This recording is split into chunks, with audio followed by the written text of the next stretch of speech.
Welcome, everybody, to the latest episode of Hot Rod Blues. I am your host, Sean Burt, and this is Season 2, Episode 6.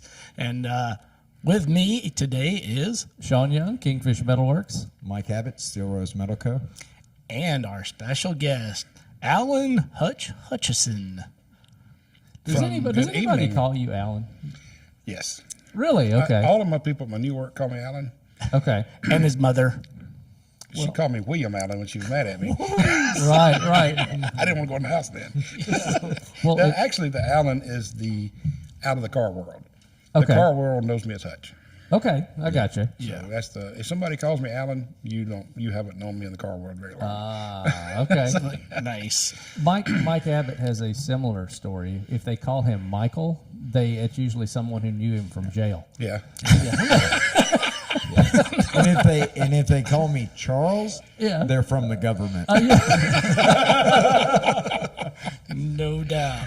Well, so I need to turn my phone off before somebody actually calls me. I left mine in Not the that truck. anybody ever calls me. I left mine in the truck. Good. Yeah. See, I'm you very learned. respectful. Yeah, very good. Yeah. We But have some nicknames for Sean. Yeah, Good what's nickname? that? Oh, yeah? Yeah, we developed one at Bonneville one year. I don't think he liked it a whole lot, though. I thought it was hilarious. Everybody else did. Please. We called him Free Lance. We started naming him Lance because he put a big poster in our tent, advertising his My Auto banner. Enthusiast Network. My banner. It's Right. probably here. I'm sure. It's I'm not surprised you hanging don't have a picture of me on the wall somewhere. with a big thing through it. Ghostbusters. So his banner says, freelance photography, and I'm always looking for something funny. I said, "What's up, Lance?" He said, "Why you call me Lance?" I said, "Well, your banner says you're free Lance." Lance. Yeah. That could be worse, Sean. That's not bad, dude. That's not bad at all. I know. Yeah. No, it's okay. I can deal with it for sure. So, but anyway, we gotta let's kind of tell who Alan Hutchison is because obviously you and I met how many years ago? Power Block. Yeah, but how many years ago? Golly, that would have been 10? probably 2012. Yeah. 10, about 10 years ago or so. Yeah. I think I was over the Red Galaxy, Yep. You had the Red Galaxy, and I had the 55, and I didn't know who he was. and I didn't know who he was. He come up to me and said, "Hey, Hutch, how you doing?" I was like, "Who the heck is this?" Yeah. And now we've become buddies. Yeah. I was a fanboy of Hutch. So He still is. not as much anymore. But, he works for Mitsubishi now. So I'm just glad I don't work for Mazda. He'd be calling me all the time. no doubt. I need some parts for that thing back there. Epic. No, but anyway, we met in it was like February Yes. at RTM Studios, and Street Machine Nationals was doing the interview part of Power Nation, and they at the time Acceleration Media had a media partnership with them, and they were like, hey, because they're out of like Indiana or something. They were like, hey, do you know anybody down there that has a car that would kind of represent DeCoin? Okay. Because they were talking about Street Machine Nationals in DeCoin. I said, well, I've got my car, whatever. He said, I said, me. Yeah. No, I was like, I mean, I've been there every year for, forever and stuff.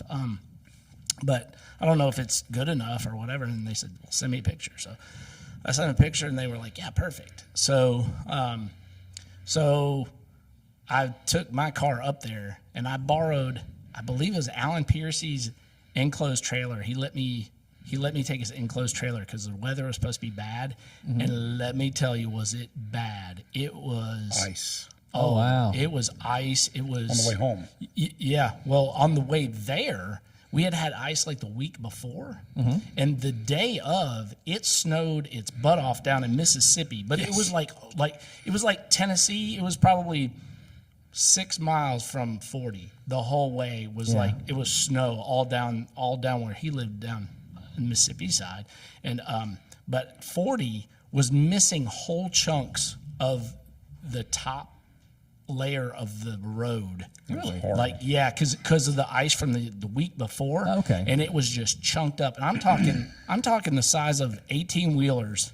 Wow. I'm driving this, and I'm driving this trailer that is not mine with the car in the back and whatever, and I'm autocrossing on 40 trying to get around all these, Right. all these major chunks of stuff. And man, it was, I had never been so stressed in my life, because I'd never pulled an enclosed trailer either. So it was kind of freaky for me. Yeah. It was rough. That's where we met. Yeah, it was rough. Yeah, so so he was obviously whoever was supposed to be on there something couldn't be because of all the weather. Guy had a And heart so attack. There you Yeah, go. there was a guy bringing a Torino, and he had a heart attack. And I had done a show called Search and Restore. It was the best first time I'd ever been to Power Block with Tim Strange. And we built a 48 Ford truck on the show. And that's how I got in with all the Power Block folks. Of course, working for George at the time, we'd love to have some of George's cars. So he had a 56 Chevrolet that had been built up in Michigan. Really, really nice car. And so we took that over. George went. And that was the first time he'd been there. And George had never driven the car. I mean, this was a $1 million car. And we unloaded out of the trailer, and they wouldn't let us in. I text the production manager. Outside, 95 degrees. We're not happy. When I come back from the door, George is gone. The car's gone. George is gone. Where's George? All of a sudden, I see a cloud of smoke. Here it comes flying down the road. George just wanted to drive it. Oh, he went for a ride. So that was we took that car for the show. And then they wanted the Torino, so we took the Torino back over there. Yeah. And then this situation was, they said, if we ever need you, can we call you? I said, sure, I can be here today, no problem. So they called me and said, we need a car. A guy had a heart attack, supposed to be here. That's back when we used to have the cars on the show. Yeah. And Courtney would do a special on them. Sure. Yeah. And we need a car. I said, man, I got a black and white 56 Chevrolet I'd love to bring over there. The Leggins had built. We don't want a black or a white car. I said, what about a black and white car? I said, no, we got several dark colored cars. We need something else. How about a red car? So I sent them a picture of the red car. Perfect. 63 Galaxy convertible, 406 tri-power car. Gotcha. So they wanted it. And I was there. I think we were getting ready to go in, and Sean come up and spoke to me and told me who he was and where he worked and all. And Yeah. that's how we met. Yeah. So been friends ever since. Yep. So Hutch, obviously he said George a few times, but Hutch took care of George Poteet's collection for 11 years. Wow. 11 years. That's pretty neat. You got to see a lot of neat stuff. I did. I got to do a lot of things I wouldn't ever got to do. Yeah, like for going sure. to Bonneville. I probably would never went to Bonneville not working for George. Are you going this year, perchance? No. I think we are. He's done. you don't- He's done with Bonneville. I've done Bonneville a lot, and all it does is make me want to spend a lot of money. I love to participate. He is a drag racer after all, which means you just keep spending until you blow something up and then you do it again. I've been racing since I was 13 years old, pretty much. Gotcha. And started working. A little history on me since Sean started. US 78 Dragway, Myrtle, Mississippi, was a big deal back in the 80s. Clay Milliken used to come down there. That's how Clay and I become friends. Okay. From working down there. My parents were not into cars. Cars were transportation to my parents. Right. Then my dad had a 49 Dodge truck that he Yeah. drove to work. And Yeah. it was red, and I loved it because it was like Sanford Sun. I love Sanford Sun. And when I was 6 years old, I said, I'm going to have me a 51 Ford truck, like Fred Sanford's. Yeah. But anyway, my neighbor had a 61 Ford Starliner, Galaxy Starliner. He bought it in 1967 and drove it every day until 1986. Wow. Put 450,000 miles on it, 3 engines, 5 transmissions, a bunch of rear ends, but it was a black 61 high-post Starliner. And my other neighbor was a drag racer at US 78 Dragway, had a 66 Falcon. So when I was 10, 11 years old, they took me to the drag strip. I was hooked. Loved it. Yes. And at Myrtle, of course, like a lot of things now, if you're 12 or under, you get in free. Right. Well, the guy I raced with, he was a jokester, and that's kind of where I get a lot of my stuff from. Because if he liked you, you mess with you. If he don't, you wouldn't talk to you. Right. Sure. And so I got in for like 4 years for free. Wow. We'd pull in, he'd hunker down a little bit. Look a little shorter. We had a 69 Ford pickup we pulled this Falcon with on a homemade trailer. And we were all three riding in the truck. Hunker down a little bit so you look shorter, So I got in free for like 3 years. Oh, man. And then the track owner, Bear Watts, found out about it. He called Bobby. Hill and Robbins was the team that I raced with. And he called the owner of the car and said, y'all been ripping me off. You've been getting that boy in free for 2 years. They would ever give him $20, made him happy. But that's where I started racing. Like I say, when Clay and I got to visiting, I said, you probably got some time slips I filled out, because I went to the races at Myrtle and Fulton and Blue Mountain, for several years. And I started driving when I was 15. Went down the track when I was 13 years old for the first time in a Camaro of all things. I still got the time slip. Wow. And but I started working at the track. I would figure out the time, the spots, and fill out the cards. We had a PVC pipe. We were up in the tower with Mike Upchurch. I think a lot of y'all know Michael Upchurch. Yeah, I do. Mike's a huge influence on me. And Mike and I hooked back up on Facebook. I found I was an influence on him too. And we've been friends ever since, since like 84. Gotcha. And so I started working at the racetrack. And I was, like I say, when I was 15, 16 years old, I had a job at a grocery store. And then when I got to be 16 or 17, I got a job at the Ford dealership. I was working there part-time and at the grocery store. And then I would work at Blue Mountain on Friday night and Myrtle on Saturday night. So What were you doing? What were you doing there? at the track? Yeah. Started out starting line. Oh, excuse me. That water's tough. Would you like some of this I water? would work the starting line at Blue Mountain on Friday night because I'm 15, 16 years old. Yeah. And I don't get home at 3 or 4 o'clock in the morning. Right. On Saturday morning from working the starting line at Blue Mountain. Well, I go to the grocery store at 7 o'clock on Saturday morning, and I work there till like 3, and then I go to Myrtle at 4, and then work all night, and get back home 3 or 4 o'clock in the morning, and go to the grocery store and work on Sunday. Wow. So, but it worked out pretty good because if I ever got grounded, Mama, you can't go racing. Well, Mama, it's my job. I had to go to work. Nice. Oh, so you were working and you were That's still right, that's racing, right. right? Wow. Now, my Mustang, my daddy told me they didn't. They like racing, they watch racing, but they didn't want me racing.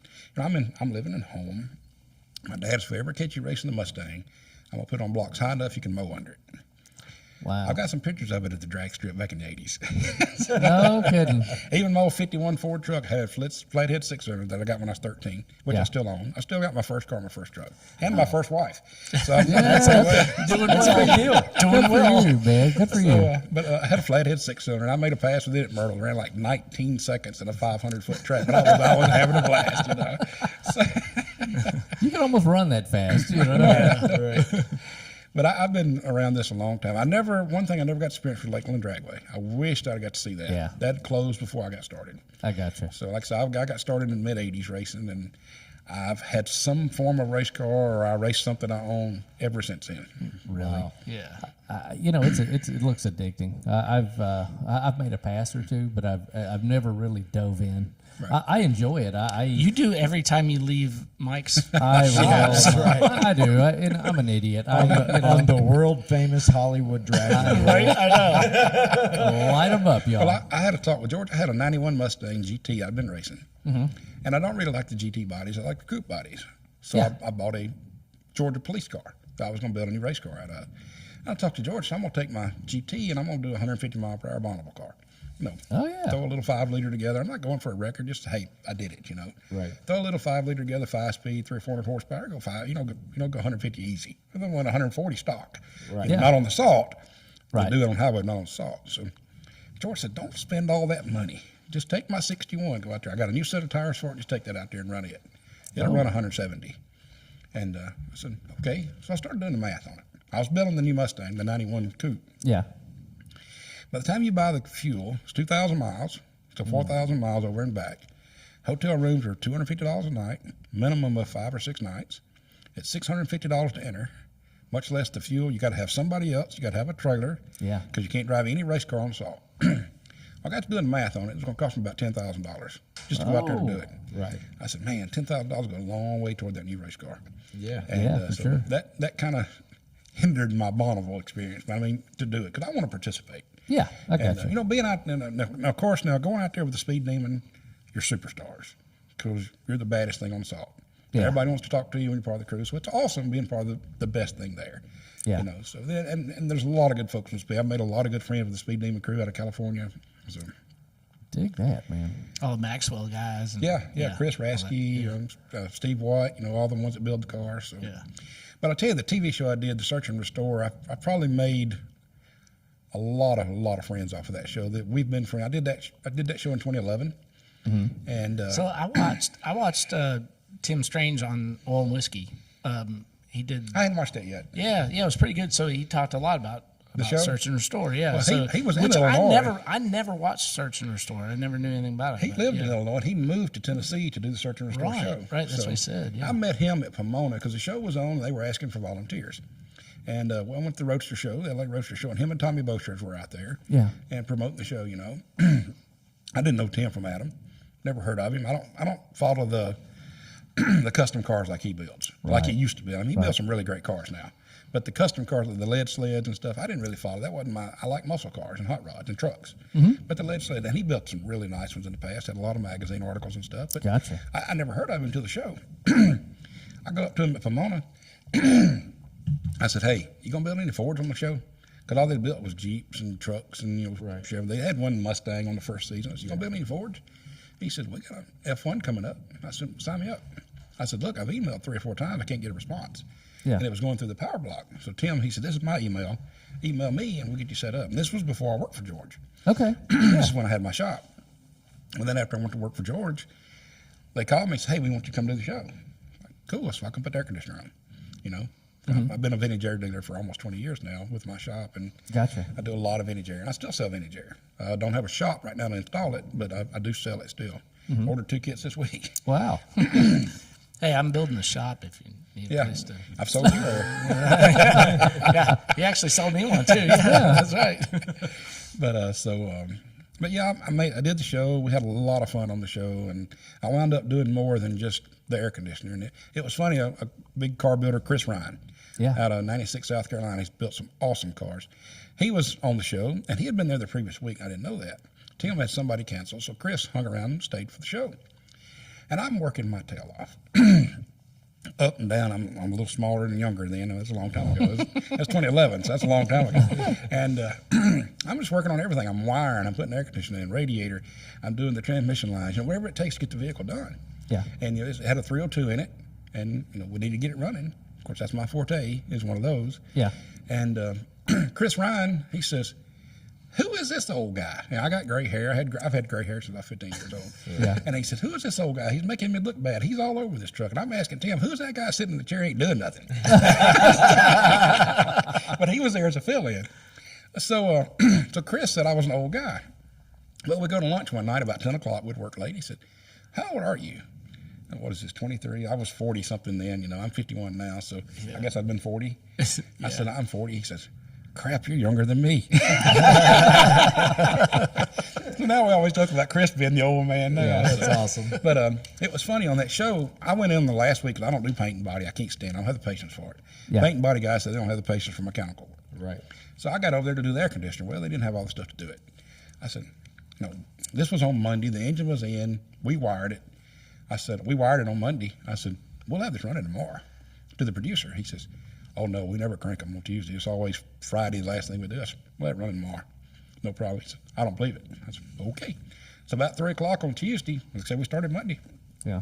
3 o'clock on Tuesday, I got everybody else, we're ready to crank it. I said, is it going to crank? I said, you're not going to have all that drama. You're not going to have the backfiring and the popping and the smoke. It's going to fire right up. Well, how do you know that? I said, I've set everything. I mean, I absolutely set the time and I set everything before we fired it. Made about a half turn, boom, fired right up and run like a charm. They were all like, this never happens. I said, you didn't have me. There you go. Amen. So And that's how Hutch became a host. Even when Tim introduced me on the show, he said, we got this guy named Alan Hutchison. And they said, everybody in the car world knows him as Hutch. And that's the way it was. And I did something, if you drive an old car to the show, like Chris had took his Lincoln and Cadillac and stuff like that, if you drive an old car to the show, they feature the car a little bit. Well, George has still got the 48 Ford truck. It's blue now. It was green then. It said Poteet on the side. It had some hand painting and stuff on it. And it was hand brushed back then. So I drove that over there in case we needed to use it for reference because, you know, you got 40 people been working on a truck. We didn't know what was lost, what was going to need. So they wanted to film me in the truck. So, well, Tim and I had harassed each other a little bit on Monday. Well, when it come to Tuesday, it was time to do our intros. Yeah. So they had me pull up in the truck. I guess I pulled up 15 times to try to get a good video because everything I put Optima battery in 20 times. You know, I had to pick it up and hold it, pick it up and hold it, you know, because they were one of the sponsors. So I pulled up. I did a few little intros, hi, I'm Alan or whatever. And I said, can I do whatever I want to do? Oh, yeah, have all the fun you want, especially if you're going to arrest him. Like you said when we were arresting Sean. Yeah. So I pull up in the truck, get out of the truck. I said, we're going to go, hey, I'm Alan. We're going to go show Tim how to build a Ford truck. Just laugh. They put it on the show. The producer thought it was the greatest thing. He says, nobody messes with Tim. So we had a lot of fun with that. And then I felt bad about it later. So, oh, no, I've only known Tim 2 days, and I'm already messing with him. And the producer said, oh, it's going on the show. That was a cool deal. I built that truck for a guy in Pennsylvania. It was his grandfather's truck. Wow. So it was a good story. The Search and Restore show was an overhauling base show. Yeah. But it wasn't done in a week. It was done in a 4-week program. Gotcha. You had different crews that come in. We set deadlines, but it wasn't hurry up, get it done. It wasn't stolen, stuff like that. Everybody submitted their vehicles. They chose them. Yeah. They met with them, and it was a really good deal. It was really touching. Neat. George picked on me about it. We were at one of the Memphis Street Rod Club meetings, and I used to go to some of those, and George said, hey, Hutch, come here. These guys want to talk to you. What was that show you was on, Search and Destroy? And I made the video, and he was laughing about me making this. George, I'm just riding your coattails is all I'm doing. Yeah. But the kind of guy George is, I had to take a week off of work. Yeah. And I said, I want to take a week off, no pay. And he said, no. I said, yes, this is my deal. It's for a deal. He said, nope, I'm going to pay you. I'm going to pay your hotel room. I'm going to pay all your food. And I had to have shirts. We had to wear the same shirt every day. Yeah. Well, George's deal used to be called Camel Toe Racing. Yes. Right. Well, my shirt said Camel Toe Racing. Nice. When I'm filling out the paperwork for the show, it says Camel Toe Racing. The producers come to me, are you messing with us? I said, no, that's the name. He says, well, we can't put that on the show. I said, well, that's what it is. And sure enough, if you watch the credits, Alan Hutchison, Camel Toe Racing. That's awesome. Yes. That's hilarious. It's actually on the back of the panel. That's right. It is. Yeah. It is. I get It more is. comments about that. Oh, Yeah. I can Everywhere I go, people are like, Camel Toe Racing, that's funny. A lot of people don't know what it is. And Yeah, Yeah. well, wait a minute though. Wait, I want you to back up though. Like before you get into all that with George, I want you to explain how you started working with George. Well- Like what's the story behind that? Because it was like, I mean, it's kind of a cool it kind is. of cool I story. met George, back in the early 90s. I'd always want to meet George. I don't care that George has money. Money's never bothered. George is a Ford guy. Did you know who he was? I met George when he had the Cobra and didn't know who he was. He come to Tupelo at a Via factory outlet show by himself in a big stacker truck and trailer and unloads this 1966 427 SE Cobra Wow. by himself. I didn't know who he was. I'd never seen a real Cobra before till then, Holy Right. crap, I don't know who this guy is. Well, then I got to know Jerry Kyle down in Shannon, Mississippi. Used to build a bunch of cars for George. Yeah. And I'm a diehard 61 Starliner fan because of my neighbor. I love that car. I always wanted one. Just fell in love with that car when I was 3 years old and just loved that car ever since. And I knew George had some Starliners. And I knew he was a diehard Ford guy. When I got hooked up with Kyle, and Kyle said, well, let's take you to the farm sometime. But you didn't know George I didn't know George at at all. that I just point. knew about him. Cause Okay, so you knew the name. He had You been knew in who Hot it Rod was. at that point as the Okay. blue-collar collector back when the Sniper was built. So that would have been 94, 95. Okay. Yep. Yeah. And that's how I seen him in the Hot Rod. And I'd heard about him before. So you then knew because he was Holly in the Springs. area Yeah. and all that. Yeah. And back then he only had one building. The shop I used to work in, he had one building, and that was it. Yeah. And he had 10 or 12 cars. But I wanted to meet him because he was a Ford guy. And back then he was not very talkative. If you got high, that was about it. That was before he's a celebrity. Yeah. Yeah, Right. but he's still not super Yeah, talkative. well, he's not. Yeah. Once you get him opened up like Yeah, a podcast, once he you talks know a lot. him, But yeah. he loves talking about Bonneville now, about the old cars. He can take that or leave it because Yeah. he's done everything. Yep. But Yeah. he loves talking about Bonneville. But I got introduced to him at a rod and run down in Tupelo, Mississippi. They used to have at the Natchez Trace Hotel, and by Jerry Kyle's son, Kerry. Kerry passed away from cancer. Yeah. But Kerry introduced him to me. He said he may not talk to you. I don't know. So I walked up, and Kerry said, George, this guy wants to meet you. His name's Hutch. He said, hi. And went back to what he was doing. And Kerry said, well, tell him what you're looking for. I said, well, I'm looking for a 61 Starliner. He looked at me, he pulled up a chair and said, have a seat. And that's how our whole relationship started. Wow. Because he said, I got two of them up there at Holly Springs. Come up to my farm sometime, look at my stuff, see if you can build something out of one of them. Well, they were pretty rough. I couldn't build them, but that's how our whole relationship started. Was over 61 Starliner. He's a Starliner guy. He was. He sure was. And why? He had 25 of Well, he them, had I 11 think. Starliners at one time. it He 11? had 25 Galaxies, but he had 11 Okay, Starliners. that's yeah. what it was. Yeah. Is there something sentimental with that car with him? Well, I can't tell the whole story about what all happened in the back seat of one. But Yes. Hey, George. George just loved them, and Yeah. somebody he knew had a Sunliner. Oh, And yeah. I mean, they were beautiful cars. Yeah. George, 75 years old, so they weren't very old then to him. Yeah. And that white Sunliner he had it since the late 60s. He just sold it, but he's had it since the What? late He 60s. sold the convertible? Yeah, sure did. Bob Johnson bought it. Are you serious? But that's how we met with Starliners, and Yeah. Bob Johnson should open up a George Poteet museum. he's got about 35 of them. I think. It's So- crazy. Wow. But so yeah, I've been working with cars and drag racing all my life. I was going to tell a funny story. The Falcon that I used to race with, they were partners on it, and the guy was a funny guy. He would pick on you, mess with folks, and the mechanic he had a shop there in New Albany, and he was dry, no comedy, no cutting up, no nothing. Yeah. So we had a team there, and we were by Haya one night, and back in those days, you couldn't get a decent Ford cylinder head. I mean, the best you could get was a Windsor head and grind the heck out of it. Yeah. There was no such thing as aluminum heads for Ford, so we had a small block Chevrolet in the car. And the car was pretty fast. It was whatever color Bob Glidden's car was is how we would take the Falcon. White and blue, red and white, whatever it was. If he changed colors, we changed the Falcon so it looks like Bob Glidden's car. Bob Glidden, he was my hero, and I loved Bob. Well, we were by Haya one night, and some colorful characters come over, and they, man, how you get that Ford so fast? And the guy that's comical said, well, we put Chevrolet heads on it. Chevrolet heads? How you get them Chevrolet heads on it Ford?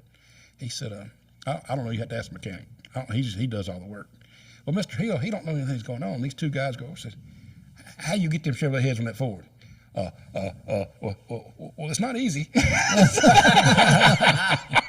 So that's how I grew up was with a guy like that. Right, So we had a right. lot of fun with that. So. Messing around. But I've worked for Ford for 12 years. Some of them senior master tech. I was the first senior master tech in the Memphis district. Really? So I worked for Ford for a long time, and then left Ford, ran into Cotman transmission shop for a little while, and then I opened my own shop back in '04, and did a lot of work for George. Bobby had went to work for George. Bobby Madden, y'all know Bobby, and Bobby went to work for George. I didn't know Bobby. Yeah. But I got invited to one of their street rod club meetings, and Bobby was there, and George introduced me. Hey, this is my new full-time guy. He's working on my cars now. Said he's going to be calling you to do some major stuff. Bobby didn't do engines, transmissions, stuff like that, so I did all that for George. Gotcha. And I came home, I told my wife, I said, George has hired a full-time guy to work on his cars. She said, well, what would you do if he offered that to you? I said, I'd probably take it. Yeah. Well, 3 years later, at my shop, economy's bad. Gas is $5 a gallon. People can't afford to get their oil changed. Yeah. And, my shop was general repair, but it turned into old cars because that's all I've ever done. Yeah. We did repair. We had a lot of companies. We did their service work. We did a lot of electrical companies, and we did all their service work. We were kind of the go-to shop for maintenance and stuff like that. Sure. But the old cars started happening. And I'm sitting there with 15 old cars to work on and 2 regulars. And and George kept 1 or 2 there all the time.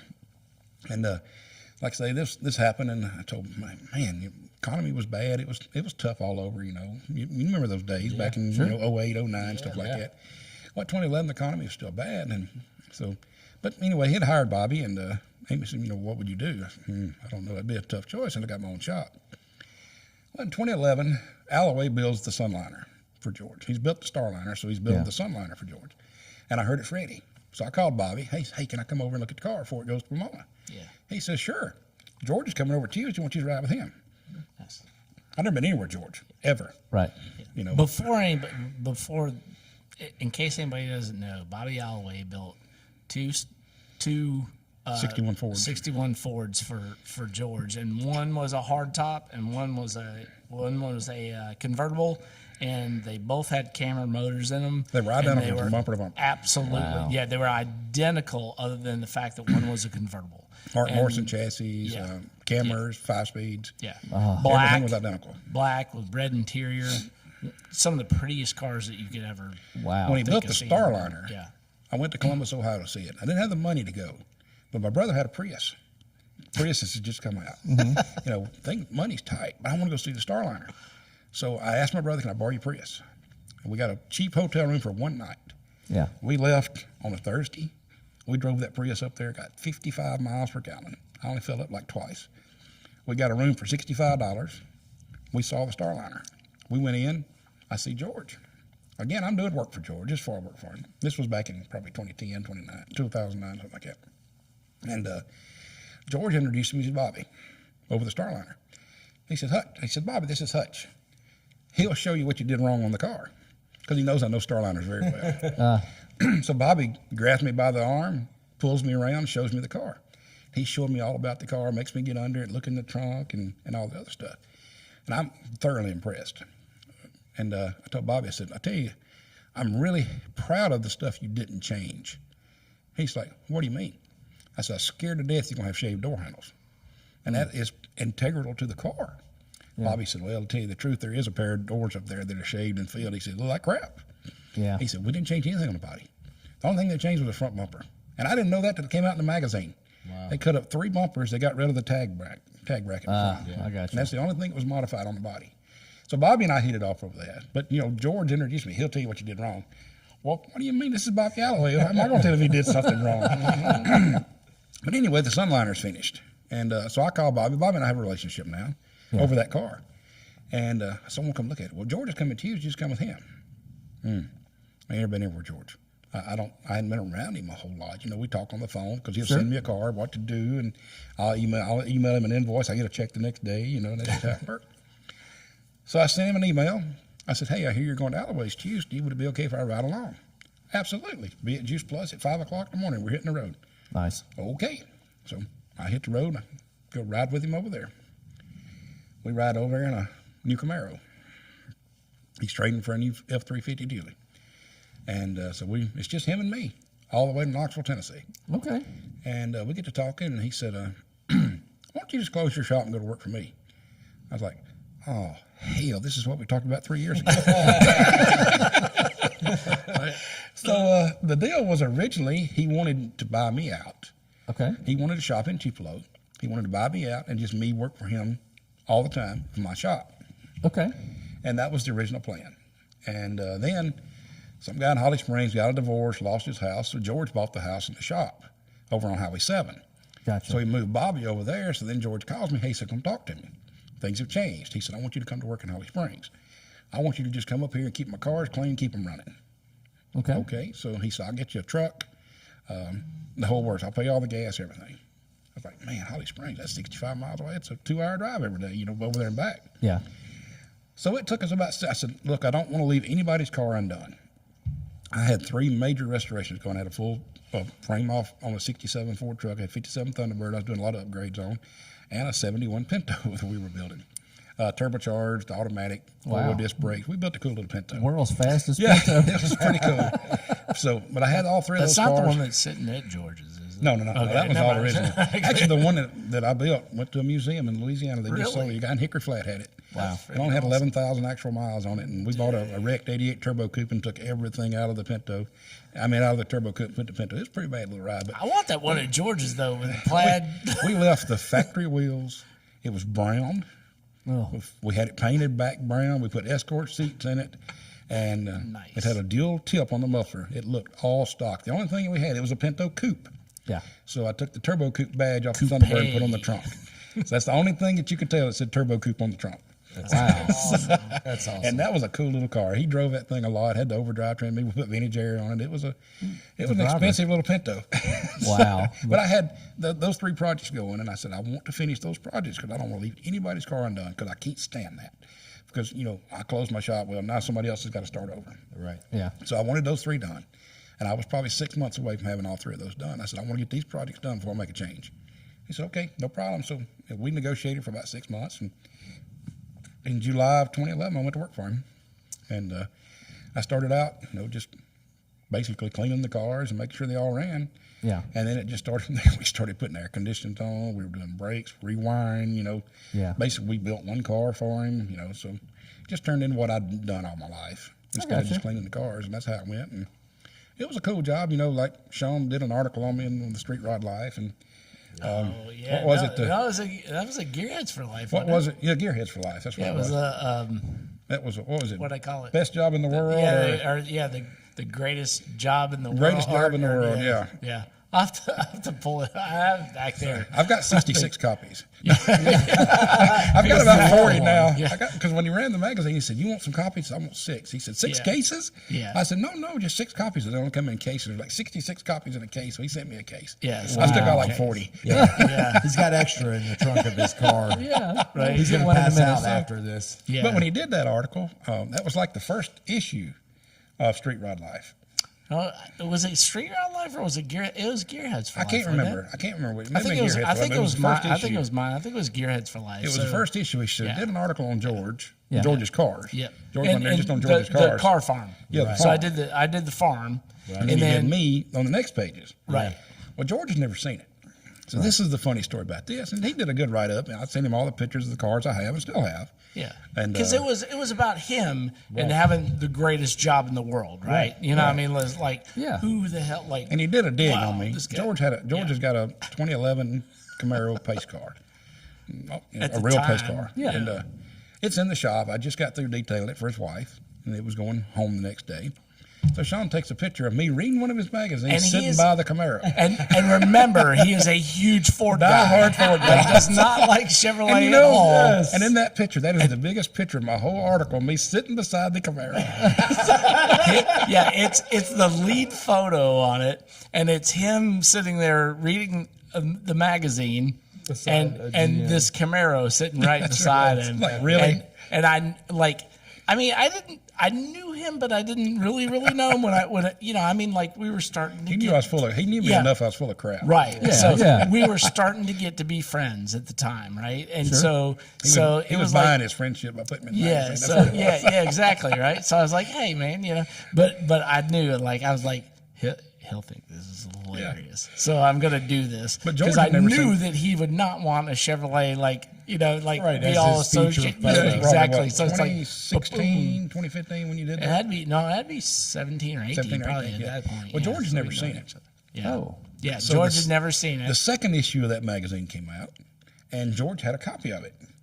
And he's sitting there reading it, Tri-5 Oh, Nationals. you at Bowling gave it Green. to him, didn't you? I don't know if I Oh gave it no to him no when he no come no! in. It was you guys had the setup there. Yeah, we had the You black and were- white 56 and the Yeah, primer at 55. Legends, right? So I had given him some of Okay, those yeah. because that car was in there. That's right. And so So George is sitting Yeah. there flipping through the second yeah, issue. So he's just So sitting Sean there. comes by, says, and George has never seen this magazine. I said, Sean, do you have the first one? Do you have one of the first ones with you? I do. I said, bring it over and show it to George. So I just slip it over. I said, George, why don't you read that one? Well, on the front cover is his Flame 32 Roadster. He said, what the hell is my car doing on the magazine? So he flips through the pages. He said, oh, hell, that's my place. And he's reading through. When did this happen? That's my car. And he's reading. He reads his article. Reads and sees all the pictures. There was 2 or 3 pages of his. Yeah. And then he flips the page. He said, well, there you are. And there's your junk. Not my car. So he sits there. He leans back and he reads the entire article word for word. Flips the Yeah, page. just and he dead don't, quiet. Don't Nothing. say Yeah, a thing. Yeah. He closes the book, gets up, goes to his 55 Chevrolet, puts it in the trunk, locks the trunk, sits back down, looks at me, says, I pay you too much.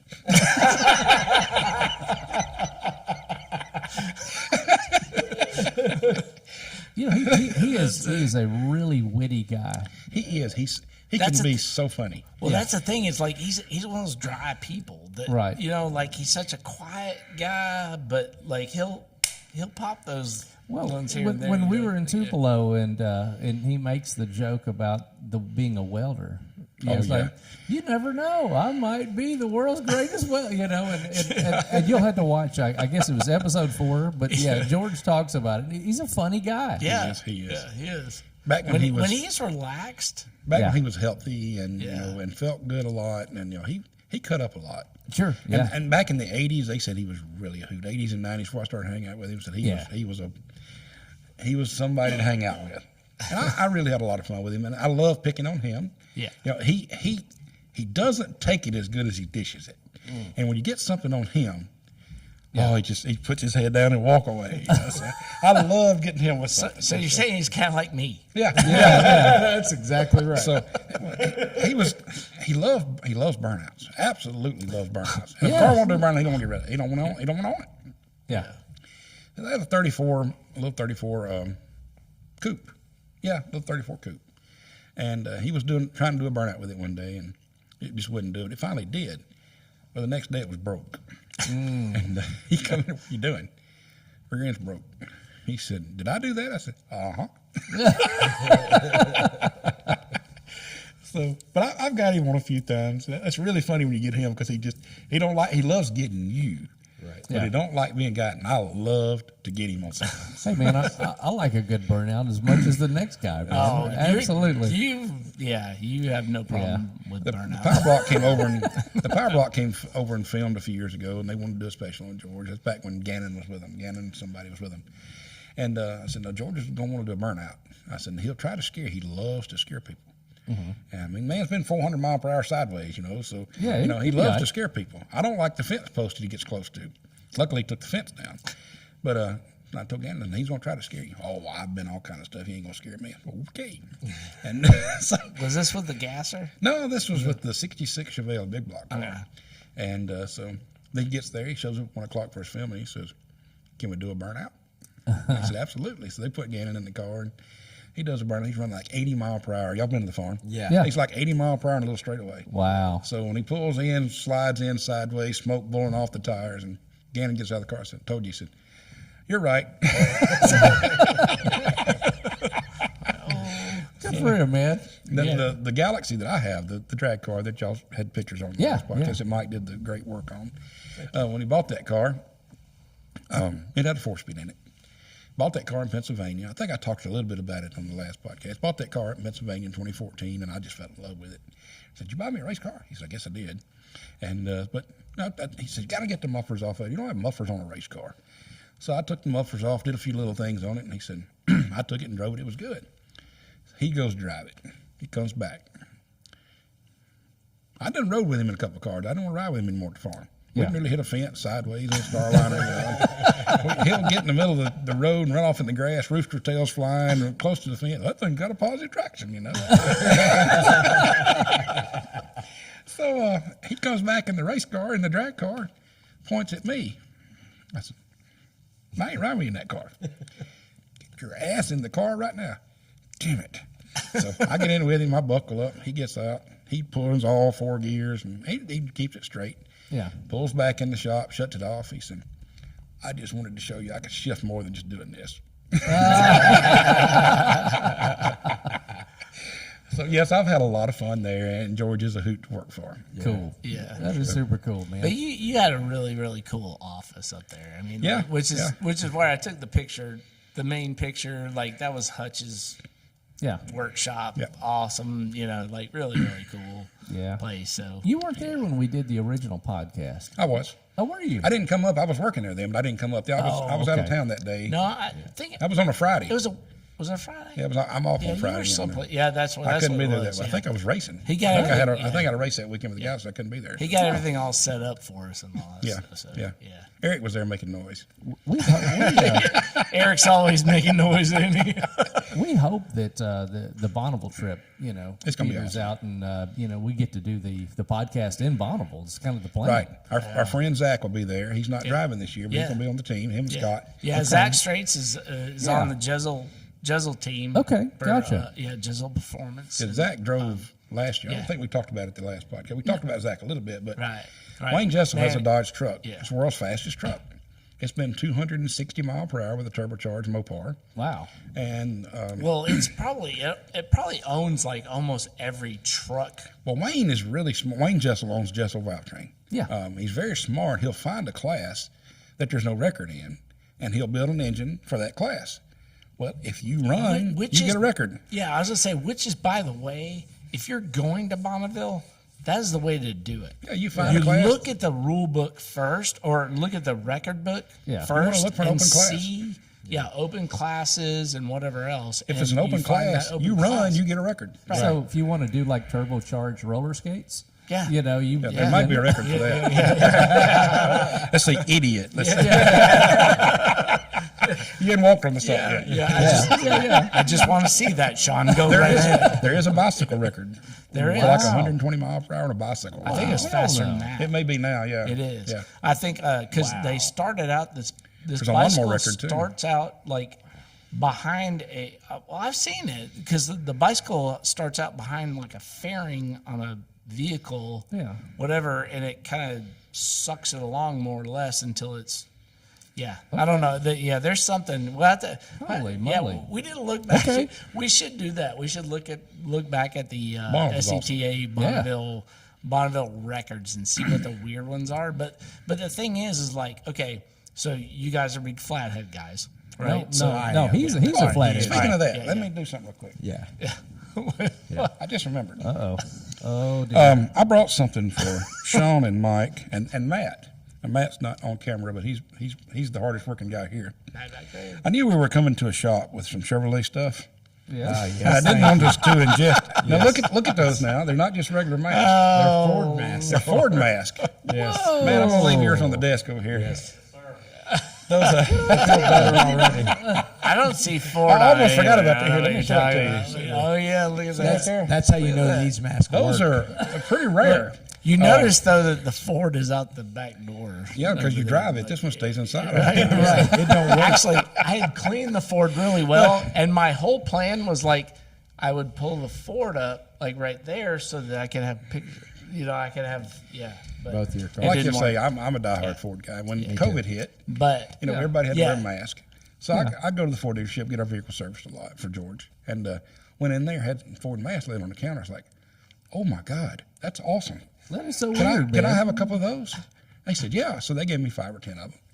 And I went back and I said, I'm out of mask. They gave me a case. It's like 100. Yes. And they don't make them anymore. They're made out of air filter material. Ford actually makes them out of air filter Really? material. Wow. So That is so cool. yeah, so that's really don't want to bring it. I thought that'd be kind of funny today. Since we're gonna be hanging out beside a Chevrolet, we didn't want to ingest any, toxic fumes or anything. That's right. mull over it. Anyway, now let's go back to your story, lady. I almost forgot I had it in my pocket. I was gonna do it at the very beginning, That's but I hilarious. forgot. I don't even know where the hell I was now. Thanks. You were talking about flatheads. Flatheads. Oh yeah. Well, so you're a big flathead fan. Well, the thing is that flatheads out there, like it's hard to break a flathead. Oh, yeah. It's hard to break a flathead record because They've been running them since the beginning of yes, Bonneville. it's been all over it. You know. Troy's just built a new one, Yeah. and it'll be out there this year. They're going for 300 Wow. in a roadster, Whoa, and mercy. it's a probably That, $500,000 flathead. What? well, that probably changes the idea on what we were going to do. Yeah, I'm still a flathead guy. Yeah, but you're not going to break a record. So what? See, What I have can you- run ECTA. Right. In as far as Bonneville. as far as Or I Troy's mean, in flathead. Blytheville. What are you guys talking about? Can I ask Mike something? What? I was going to ask what Flatheads? Troy did to his flathead. It's a custom. You got to run a factory block. Right. That's the only rule with the flathead. You got to run a factory block. Okay. Kind of like the Can speed it be demon. sleeved? Oh yeah, yeah. Okay. Like Yeah. the speed demon, kind of come from flat fire, which Okay. is it's held 302 mile per hour record. It may still hold it. It may got beat last year by Troy, but it's held it for years, and that's how the whole deal started with speed demon. It was a flathead powered streamliner, went 302 mile per hour. That engine's in the Speedway Museum. Okay. It's pretty trick, supercharged. But what Troy did, Troy's is not supercharged or anything. I think it's naturally aspirated. But the intake and exhaust is switched. Okay. The exhaust comes out through the top of the block now. Okay. And the intake goes in the side. Right. Through the block. Right. Okay. Lots of trick stuff. If you get a chance, go on Troy's website. It's Rad Rides by Troy. Yeah. There's a lot of pictures of that flathead, and it's really, really trick piece. Okay. Dig that. I mean, it's such a crude piece. You know, everything. I can't imagine what it takes to get real really power out don't of look one. like a flathead anymore, but it is a flathead. Okay. Yeah, I want to see it. Yeah, I'm in. What man. scares me is 3 main caps. That's yes, that's right. Absolutely. You wind one up, and it's there's not a lot holding it together. Mercy. I built flatheads. Actually, the first things I ever built when I was 13 years old was flathead 6-cylinder. Dig that. And that's my truck, my 51 truck. I bought it and love them to death. Yeah. And diehard Sanford Sun fan, like I told you earlier. And we're going to Thaxton. I've got a 70. That's my ringtone on my phone. My brother, when he got out of the Army, he come back and he wrecked his Jeep, totaled his Jeep. And he'd fell asleep at the wheel. He'd been in the Army for a few years, and he got hurt and got discharged. And but he needed a vehicle. So he bought this little 77 Cobra 2. I loved it. I'm 12 years old. This is black and gold, 302 4-speed. I love it, you know. Well, he can't get it running. He pitches me the keys. He said, if you can get it running, you can have it. Well, I start working on it. I got it running. You know, I built a lot of lawnmower engines and stuff like that. It needed a valve job. What had happened, it pulled the heads off and reworked the heads, and they put 351 valves in it, and they kept the valve open all the time. I figured that out. 12 years old, you know, I figured that out. Yeah. So I pulled the heads back off, put the right valves in, and got it running. Only time I got to drive it was when Mom and Daddy would leave. I knew where Daddy hid the keys. So I'd drive it around the yard and around the subdivision, you know, and make sure the mileage didn't go up on it, you know. So I'd drive. They let me drive it down the road one time. But we're in Thaxton, Mississippi. You know, like I said, we didn't have a lot of money. We're going to get a radiator for this Mustang. A mile away, I see this bright yellow 51 Ford truck at a little used car lot there in Thaxton. Daddy, there's a 51 Ford truck, you know. Let's go over and look at it. We look at it. I wound up trading my Mustang and $150 for that truck. We drove it home. 4 burnt valves, 1 wheel brake, and we're sitting on buckets. Oh, wow. So Daddy has the steering wheel. Like I said, I'm 13 years old at this point. I can't drive. So Daddy's driving. We're sitting on buckets. Every time he hits the brake, I fall off the bucket. Daddy's holding on the steering wheel, so I'm climbing back up on the bucket. And I'll never forget to this day, it's my first truck, you know, and there's this knob under the dash. What does this do? Don't open that, son. Don't open that. But Daddy, look. Well, this is a cow vent. Well, this thing's been sitting obviously a long time. The tow truck's just filled with dust. Daddy said, thanks a lot, son. You know, we can't see where we're going now. We had to roll the windows down, get the dust out of the truck. Yes. So, Wow. but I'll never forget driving that home and access to it. And like I say, it had 4 burnt valves. So I crawled in there, pulled the head off, pulled the side cover off, get the new valves. I lapped the seats and all. Like I said, I'm 13 years old. I'm doing all this, and I can't get the valve springs back on. So I called one of the guys in New Albany. He's been doing it all his life. How to get them valve springs back on? Well, you either got to pull the engine or pull the fender. Well, I've never pulled a fender in my life, you know. And so I wound up pulling the engine. I wound up putting rings and bearings in it, and the whole works when I got it apart. And put it back in. It won't turn over for nothing. Well, flatheads were tight. Yeah. Starter won't turn it over. Ah, crap. You know, this is no good. Yeah. So we get our tractor and a rope. We hook to it, pull it off. Boom, she fires right off. Well, I had missed the O-ring on the oil filter. There's oil going everywhere. So we get it back. I drive it around the circle, get it, but we lived in a little circle there. I got it, shut it off. I was like, man, I'll never crank again. But I fixed that leak, fired right up, and it's been running ever since then. This is 1985. Wow. And I just pulled it out last year. Wow. And put a 351 Windsor and automatic in it. Dang. And that engine still runs like a charm. That's awesome. It uses a little bit of oil, but it still runs like a charm. Yeah. So, but it's a flathead 6-cylinder. That's right. So I've always been proud of that. And my wife didn't want me to pull it out. She said, who else has got the first engine they ever built? That's right. I said, you're right, but the transmission's acting up. And George had a 70 Mustang built by the roaster shop, and it was a 351 Windsor that I built for George in the 70 Mustang, aluminum headed 351. Yeah. So it was all sitting there in the barn. I said, I want to buy that engine and transmission put in my truck. So we finally worked the deal, and so I've still got a built engine that I did in my truck. Right. Yeah. But I went from 60 horsepower to 420. Yes. So the truck's a whole nother world. And it still looks the same. I mean, I painted the truck in 1986. It's still got the same paint. The patina's big now. Mine's real. Yeah. That's right.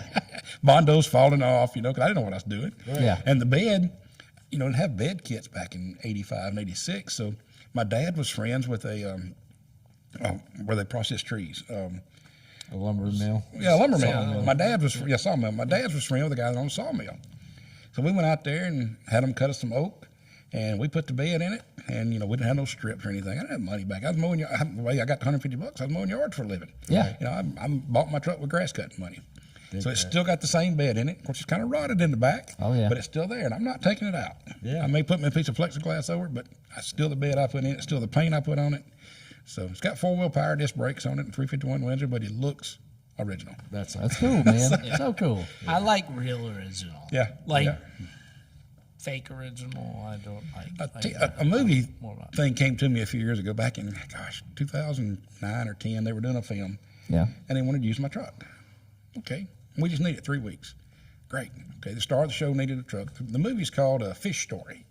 Oh, It was okay. about a local guy there that had found some kind of magic fish. It's a really goofy movie, but they kept my truck 3 months. Wow. Brought it back. Plugs were fouled. The brakes wouldn't work. really. But it's been in the movie, and it turned out the truck was kind of halfway the star of the movie. Wow. They actually spun and grabbed with us. How'd you get it to do So, that? It only had 60 horsepower. Can we find this movie? Don't know. I got like 10 copies of it. Fish story. Like, well, The fish story. Fish yeah. story. Why Okay. didn't you bring And that? You should have I should have brought it. Yeah. The, So, I can see. you Man. got it on Are you looking CD for it or over what? there, man? Yeah. so there's a theater in Tupelo, and they had like a film festival. They went to Canes with it. It didn't do very well, but they did it locally there at Tupelo, and they called me, wanted me to come and bring the truck. Cool. So I parked the truck right out in front of the Lyric. So when everybody came out for the movie, they was able to see the truck. That's Also, awesome. Now I've got A&A Automotive. That was the name of my shop. Was A&A Automotive. My wife's name is Amy. Okay. Of course, I'm Alan, so that's where the A&A came from. But the reality of it was A&A got us first in the phone book. You know, with A&A Automotive, yes. if you look in automotive, you were number one in the phone book. That's right. So you're going to call the first number. So Yeah. Wow. Okay. now, some people told me the A&A stood for other things like, asshole and stuff like that.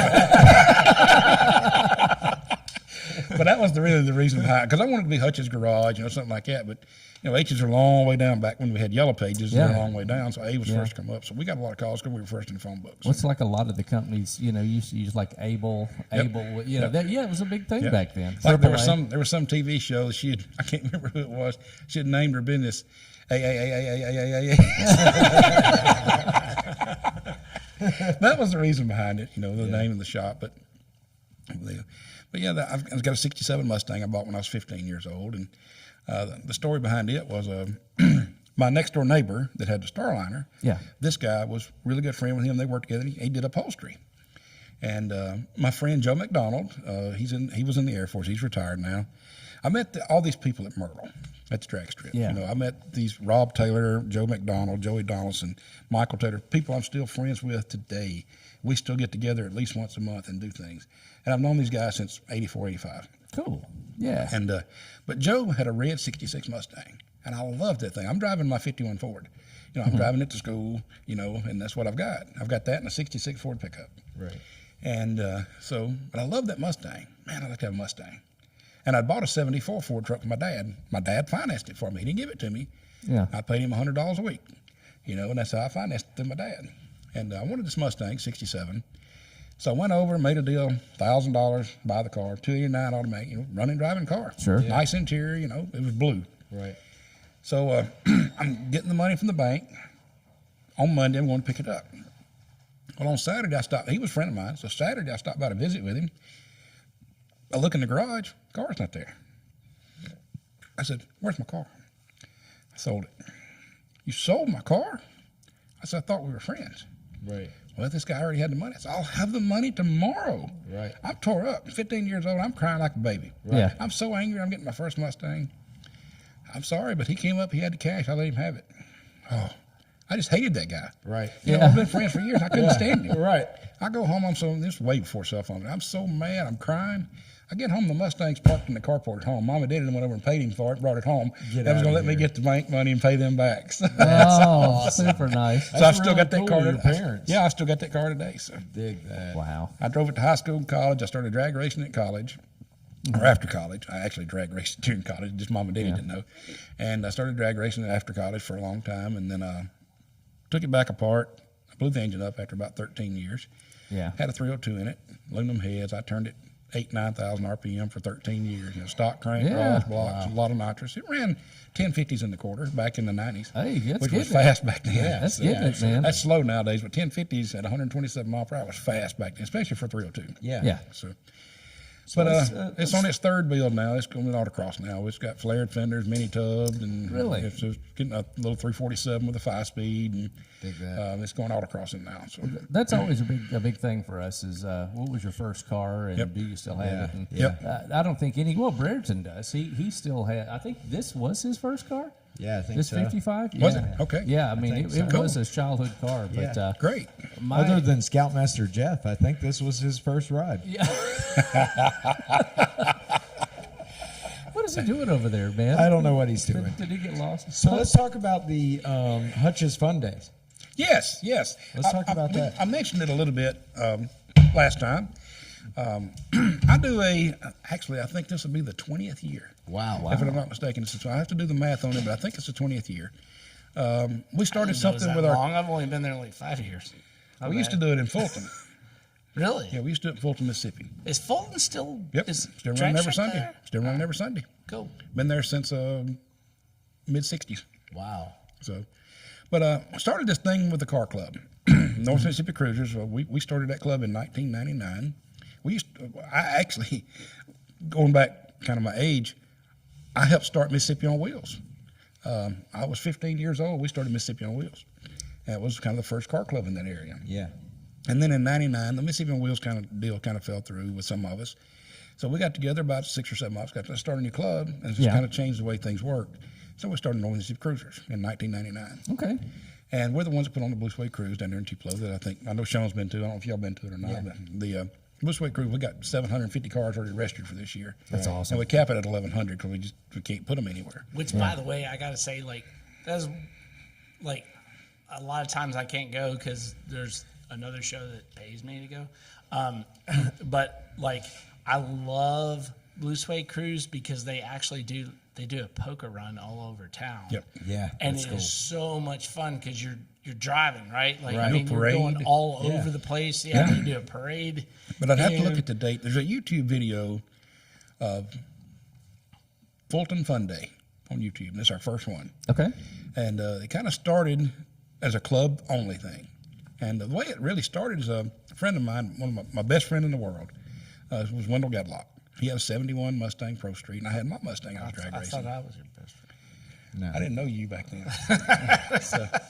But he was my best friend in the world. He died in 2011. I went to work for George. He died a week later. Wow. And I was so excited. I'm going to be driving through New Albany. I'm going to get to stop by and see, because that's where he. Now, when I used to introduce Wendell, this is a funny story on Wendell. I won't stay on it a long time because I know we got a time frame. No, we ain't They got don't, time nobody for wants to hear a 5-hour podcast. It's all right. We always do part two. It's fine. You're good. But Wendell was the vice president of the Bank of New Albany in New Albany. And when I'd introduce him to somebody, I said, "This is Wendell Gadlock. His assets over $1 million. His office is right over the vault." But he was my best friend in the world, and I miss him all the time. But he had a Pro Street big block Mustang. I built his engine, built his transmission rear end, and it was a fast car.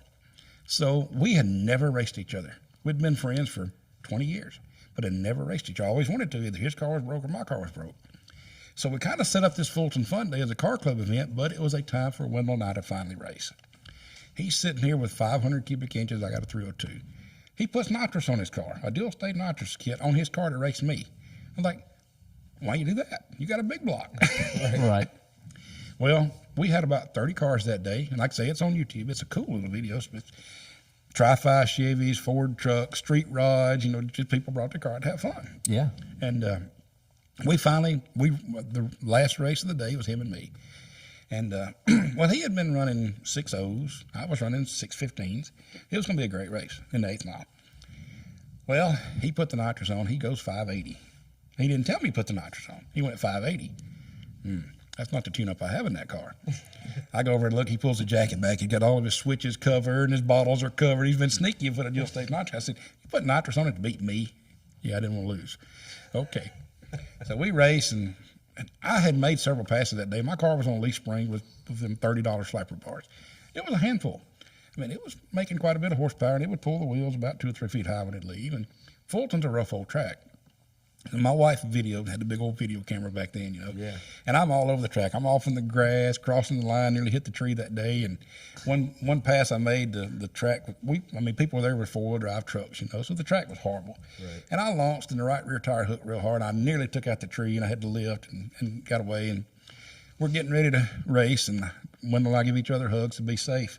Wendell looked at me, and he pointed his finger at my face and said, "Don't hit me." That was his moment.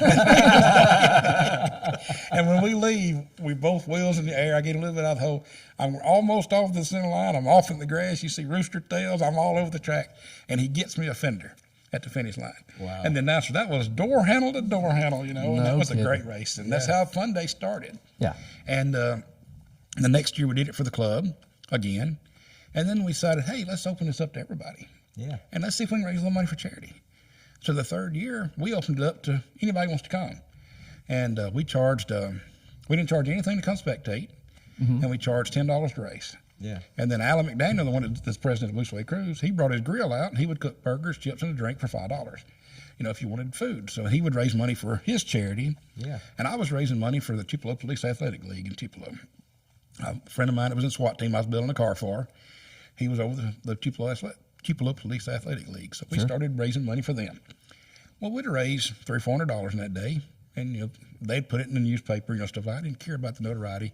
George taught me a long time ago, you don't do charity for notoriety. You do charity because you want to do charity. That's right. And I don't care if anybody knows I do it. I want it done. Right. And you don't do it to get popular. You don't do it to be famous. You do it because it's a good cause. That's right. Well, we did a Tupelo Police Athletic League for several years. But I couldn't get them to ever bring the kids over. Man, bring a table set up, bring the kids over. Well, then my SWAT team guy that was over, he retired. So I've been friends with Zach since 2011. And Zach's a big supporter of this Camp Light. And I didn't know Scott. I didn't know anything about Camp Light. Yeah, which Zach Straits works with me on Enthusiast Network. He's his best employee. He's unpaid and he is works free. unpaid and does awesome and just great guy altogether. But how'd you meet Zach? How'd you guys get I'll tell that in a minute. After I get through talking about the charity. So we got to talking about Camp Light. Yeah. Well, I decided to do it at Holly Springs. Mike come down sick. Mike Franks come down sick and wasn't running the track. And Mike, it was cheap to rent Holly Springs. I mean, Fulton track. I could get it really cheap. Yeah. Well, I decided to do it at Holly Springs. So I knew Jabbo. Jabbo was a good friend of mine. I don't know if you ever met Jabbo. Jabbo was a great guy. I love Jabbo. I know Bebop and Eileen and all them. Bebop used to race at Merle back in the 80s. And so I talked to him about doing it there. Of course, quite a bit more expensive to do it there. Yeah. And I set it up for Camp Light. Well, I sent it to Scott and Zach. I sent the little flyer we'd made up. Zach said, "Oh man, that's great. I bet that'd be fun to come to." Well, they didn't read it. They didn't read at the bottom where it was going, where the charity was going to. So they didn't say anything. I was like, I thought they would at least acknowledge they were getting the charity. Right. So I talked to Zach later. I said, "Did you read who the charity is this year?" "No." I said, "Well, read the flyer again." "Oh my God, oh my God, oh my God." He just got all excited. Right. It was 10 minutes later. I got a call from Scott. "Oh my God, I can't believe you're doing this." Right. They were just so excited I chose those for the charity. We're coming. We're coming from Virginia. We're coming. Yeah. Wow. So they loaded up and came, and the first year we did it at the Holly Springs for Camp Light, we raised them $4,000. Wow. And what we do at Holly Springs, because it costs so much more to rent the track, Right. Yeah. I had to charge spectators. Right. I'd always let spectators in for free. And we would have Fulton. You ever been to Fulton? Man, I've been to Fulton one time. My buddy Sean Davis back in high school ran a Pro Mod 72 Nova, and he raced a car that was nothing but a chassis, and that was it. It was a dude sitting there in a chassis, and that was it. And he raced that. Fulton has a lot of Pro Mod. parking. I mean, you can probably park 70, 80 race cars and probably about 300 or 400 spectators. Well, toward the end when we were doing it at Fulton, we were packing the place. The whole place was packed. And I let Mike do the concession stand so he could make more money on the concession stand. Right. And all we used the charity for was the $10 from the racers. And we don't pay out any money. It's just all come have fun. Well, when I moved to Holly Springs, I had to charge spectators because it cost so much to rent the track. Right. Well, I charged $20 to race. It don't matter if you race. Well, at this point, it was drag race only. Right. So it was $20 to race, $10 spectate.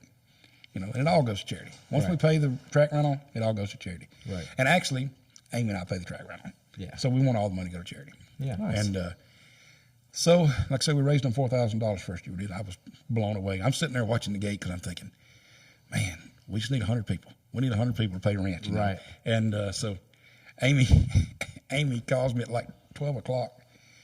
"Hey, I've taken in $4,000. Can I leave the gate?" Wow. Yes. So I was tickled with that. And then the next year we did the autocross. So what year is the first year there? I'd have to look at the YouTube video. It's going to be back in the 90s at Fulton. No, at Holly Springs. You've been there one time at Holly Springs. What? Yeah. I don't remember the year. So I'd have to the go back and look. first year that I went, Did we have the so it's been autocross? 4 or 5 years. We didn't have the autocross the first year at Holly Springs. You may not have came. Yeah, I don't know. But I may have gone just for the because there was a car show deal, okay. right? Yeah, or there was. just Yeah. cruising kind of thing. I was there. So then I decided I love autocrossing. And so I decided to add autocross because Holly Springs got the best parking lot for autocross there it's is. huge. So I decided to add autocross the second year. Well, we raised $6,000 for Camp Light. And now I've decided to just put a swap meet, or 2 years ago, I decided let's do a swap meet and cruising. Let's have everything automotive at one place. Yeah. So if you come in for the swap meet, autocross, or drag race, it's $20. Right. The spectators is $10.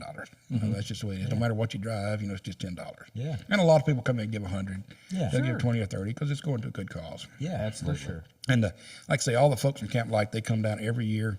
One of them, Scott's done went and bought a truck. We're having a truck race this year, a tow truck race this year. Dig that. So he's done went and bought a new F-150 four-wheel drive. It's 800 horsepower to rear tires with a Whipple Yeah, supercharger. I said, yeah, they're they're coming after my 6-cylinder tow truck, Yeah, they tried to call me out in my 2002 Yeah.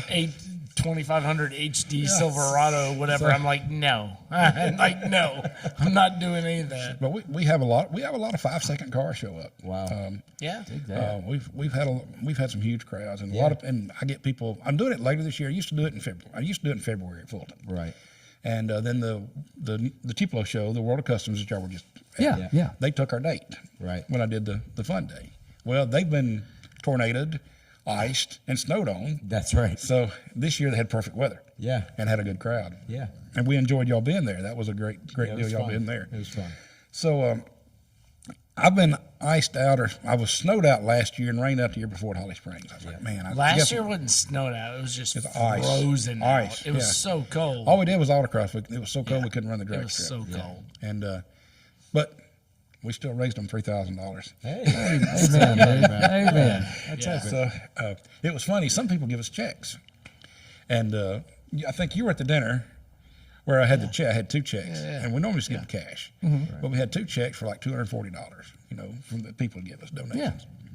So we used to go to Marshall's Steakhouse for dinner after the fun day, and I'd always present the money to Scott and Kathy. They're the ones that run Camp Light. So I'm a practical jokester, and Sean can tell you I'm pretty bad sometimes. But Sometimes. so there's probably 20 of us there, and I said, we want to make our presentation. Here's our money we raised today for the fun day, and I gave him the 2 checks, and it was $240. And Scott was tickled to death. Yeah. He's like, man, that's awesome. I thank you. Scott will take anything. I was like, he's really? the most amazing Everybody's guy. like, man, that's all we raised. That was a huge crowd today.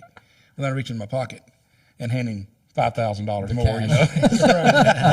He was just as happy over 240. That's what I'm talking about. He was. So I'm tickled with the generosity that everybody has, and I love that. I have people call me, when's fun day? When's fun day? Everybody wants to go. They said, why don't you do 2? I said, it's too much work to do 1. Yeah. And I don't want to burn people out. It's like NASCAR racing at Bristol on dirt. They talk about, let's do more than that. No, it makes it special if you do it once. That's right. And you don't want to burn something out. Yeah. And it's Amy and me that put it on. Yeah. I don't have anybody helping me. We promote it. We do the flyers. I mean, everybody shares it on Facebook now. Right. But we used to, we did it all by handout flyers. Right. And I would drive around, put them every business, everywhere around to get people, because we wanted the charity to do well. Yeah. Yeah. So, but that's my fun day. And this year we're hoping it'll be even bigger. Top. We moved it to April, so it'll hopefully be better weather. Yeah. So we moved to April 23rd. It'll be on a Sunday instead of a Saturday. I couldn't get the track for Saturday this time because we're doing it later. Right. So it's going to be on a Sunday. I actually think a Sunday might be better. I think it's going to be better. I really do. Yeah. I've had a lot of people tell me. There's only one person that told me, "Oh man," and that's Grant. Yeah. They were all excited. Hey, they're going to move the date because the date we always did it. His wife is a school teacher, and it's spring break, and she goes to Oklahoma to see her mother. Now, man, they're moving the date. We're going to get to go, and I made it April 23rd. She's got a school function that weekend. But everybody else has been tickled about it. Yeah. And so I'm tickled. we're looking forward about it. All the Virginia folks are coming. Illinois, we have people come from Virginia, Pennsylvania, Illinois, Tennessee, Mississippi, Georgia, Alabama. We have people come from all over for this, and That's a lot of cool, people come man. test their cars. Yeah. And we have a lot of old cars at race too. So that's what's really cool about it. Yeah. So Yeah. Absolutely. Yeah. April 23rd. April 23rd. The Corvette Club does our timing for the autocross. They have the equipment and all. They do the timing, so it is a Awesome. timed Yeah. event. Yeah. So I'll have the Miata out there. It'll be Yeah. fun. I'll beat it up. Yeah. You know. Last I'd like last to be able time to he bring wouldn't let other me cars. drive the Miata. I Yeah. tried to drive it. He wouldn't let me drive You're it. full of crap. I'm gonna say it right now. Like, if anybody wants to come down, they can drive the Miata. Anybody. Anyone, if you can, I'll fit, wear the Miata. I can't even. I was fit gonna in it. say, if you can fit in the Miata, come on, I'm bringing my 17-year-old daughter. She's driving the Miata. do it. I am. I'm, Yeah, I'm you know, I totally can't- fine with that. I Like, can't- look, man, one thing that I figured out with the Miata is like you can't hurt it. That sucker will, it just It keeps leans on a little if I running, say dude. that. Like, I don't know why it leans so much. that's right. Maybe it makes a left-hand turn really well. When I say that. Right. But no, I can't fit in the Miata. I used to work on them and I wear them. But y'all got the experience of a good situation with me being big back earlier when you were in Tupelo. Because you always asked the big guy where to eat. Oh yeah, and you did not disappoint, sir. At all. You did not. A lot of people ask me, where do you eat? Why you ask me? You know. You're right. I do know. Yes. Yeah. Yeah, when they told me where we were going and they told me that name, I'm like, this is going to suck. I know, like, And it does not sound Whimsy. good. And then I went there and I was like, this is the best Italian restaurant I've ever been to. It was epic. The name is misleading. It's absolutely is. Well, they love the water. When they're not at the restaurant, they're fishing. Oh. So they love the water. So Dig that. so that's where nautical whimsy comes the nautical, from. I forgot where the whimsy came from, but the nautical is water. So Because it is Italian as Italian gets. Yes. Right? Like, I mean, like, Yep. Yeah. it's some of the best. Yeah. they're friends of ours are really, really good. I run a page on Facebook called the North Mississippi Restaurant Reviews. Oh. I run that, and so that's Oh, how I I met. totally missed that. That's how I met them. You know, Hutch, I'm you're also the president of the Mustang Club in Tupelo. So, You're the busiest man I know, dude. well, when I started my new job, they were asking me some Yeah, stuff. now he's got extra time on his hands. Right, See, right. now when I started my new job, I told him I was president of Mustang Club. What do you not do? I know, right? I get it, man. So, I didn't know that about the Mustang Club. yeah. You were very quiet about that. Yeah, Oh, wow. we have a good little group there. We have about 25 or 30 folks in that club, and Dig that. it's a cool little club. We don't do a whole lot. Since COVID, we hadn't met a whole lot, but we used to meet every month. And one thing about the Mustang Club that I really like, y'all are all been in clubs. You got 150 members, 30 people work, Right. Yeah. and that's just the way it is. Well, the Mustang Club is 20, 25 members. If something goes on, they all work, Dig that. and I'm really proud of that. So. Yeah. This is actually my first club experience. Really? I've never been in a club before now. Yeah, been in I clubs wonder, I've I wonder never how wanted that. to I be. wonder how that happens. I've been in a club since I was 15 years old that I helped start. So. Yeah. I've never wanted to be in a club. I've had plenty of people try to get me in clubs. And I'm like, no, I'm good. Well, our club's pretty laid back. When we started the North Mississippi Cruisers, the Mississippi on Wheels, we had dues, we had a president, treasurer, secretary. And I quit going. We had a falling out with that club, and I got really upset about it. And then when we started the other club, I went to the first meeting. We met at Ryan's in Tupelo in 1999. I think it was February 2nd, 1999. And there was a lot of people that joined the Mississippi Cruisers, Mississippi on Wheels, that I didn't know. Well, they came to that meeting. Well, I stood up at the meeting. I said, let's have no president, no officers, no nothing. Let's not have any dues, not have any of that. Nobody's in charge. Right. Unanimous vote. Yeah. I mean, that's the way we've been. People Yeah. don't understand how we run a club with no officers. Every month that we have a club meeting, somebody volunteers to moderate. Right. We got one guy, Alan, that runs Blue Suede Cruise. He kind of does. He keeps up with stuff, and then he does the email and stuff like that. But nobody is in charge, Right. Yeah. and it works great. We've got Yeah. 140 members. Yeah. I think that's the way to do it. Yeah, for sure. Yep. That But way, no nobody's dues or anything, No though? dues, no nothing. Yeah. So there's like no money being raised from being. We raise money. We raise money. Yeah, but like We for- used to do a show in Tupelo in the furniture market. Yeah. We did a show there, and we did a show in July. It would burn up, and then we wound up the furniture market was costing so much. Yeah. That we moved it to the college ICC. We were doing it out there. Well, got rained out a couple of years, and the city wanted to do something, so they approached us about the Blue Suede Cruise, and they hired a company out of Alabama to come over that sets up charities. and they come in and raising money and stuff, and they wanted us to run the Blue Suede Cruise. So we talked about it, voted on it. We decided we'd do it. But the deal was, when we did the show, also we did the Blue Suede Cruise in May. We did our show in July, and we were burnt out. Right. So we talked to the city, and we decided that we would shut our show down if the Blue Suede Cruise would pay our club $5 for every car that enters. Right. That way we could still raise charity money. Yeah. Yeah. So that's the way it works. And now when the Blue Suede Cruise is over, we give all the charity money. The $5 per car goes to the regional rehab in Tupelo. Dig that. And we have given the regional rehab over the year about $200,000 or $300,000. Wow. So Excellent, That's man. so That's huge. So that was the reason the club does the Blue Suede Cruise. Yeah. That's how we raise our money. Yeah, but that's Mississippi on Wheels, No, it's North Mississippi Cruisers. huh? North Mississippi Cruisers. North Mississippi Cruisers. Yeah, we're the one that do the Blue Suede Cruise. And like I say, we get $5 per car. Yeah. That's awesome. I'm sorry I've So- been counter promoting something that exact same weekend. I'm sorry. That's fine. That's fine. It's a That's a tough weekend though. It too, is a tough because I'm at Battle in Bama that weekend. I think. Yeah.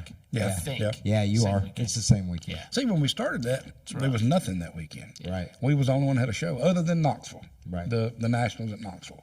And that don't really affect us that much. Right. Yeah. Much, but there's a lot of other shows that come up since then. Yeah. One year, So Good Guys at Nashville was the same weekend. Yeah. Yeah. And I hadn't been back to Good Guys since then. I was pretty angry that they put them that weekend. They moved it like three Right. times, and I haven't been back. So But it's like all bobbed around. Like I I may go this year. It's at Lebanon, Yeah. but the closest hotel's like 20 miles away, I know. it's at the and there's no Speedway. shade trees. No.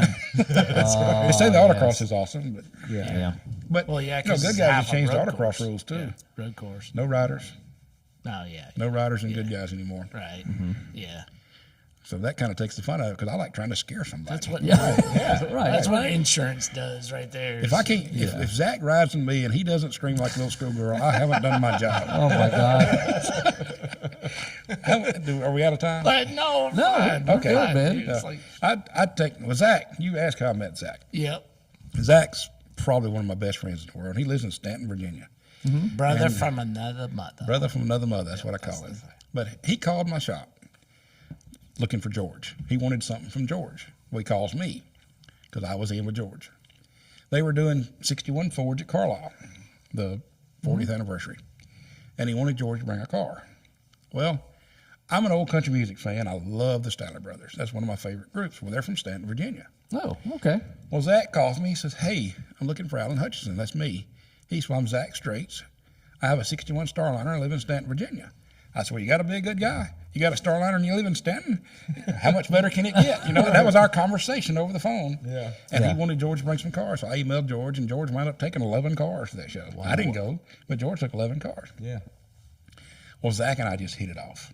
I mean, there's not a week go by that I don't talk to him at least once or twice a week. Wow. Yeah. And we're just, best of friends. We're 11 hours away, best of friends. And we do stuff together. They come down here, we go up there, we travel together. And just Zach and Brenda make us better people because they don't cuss. They're really, really good people. Yeah. And they're really nice. And I love messing with Zach because, I'm not going to say the words we were talking about earlier, but we have Q words or whatever you want to call it.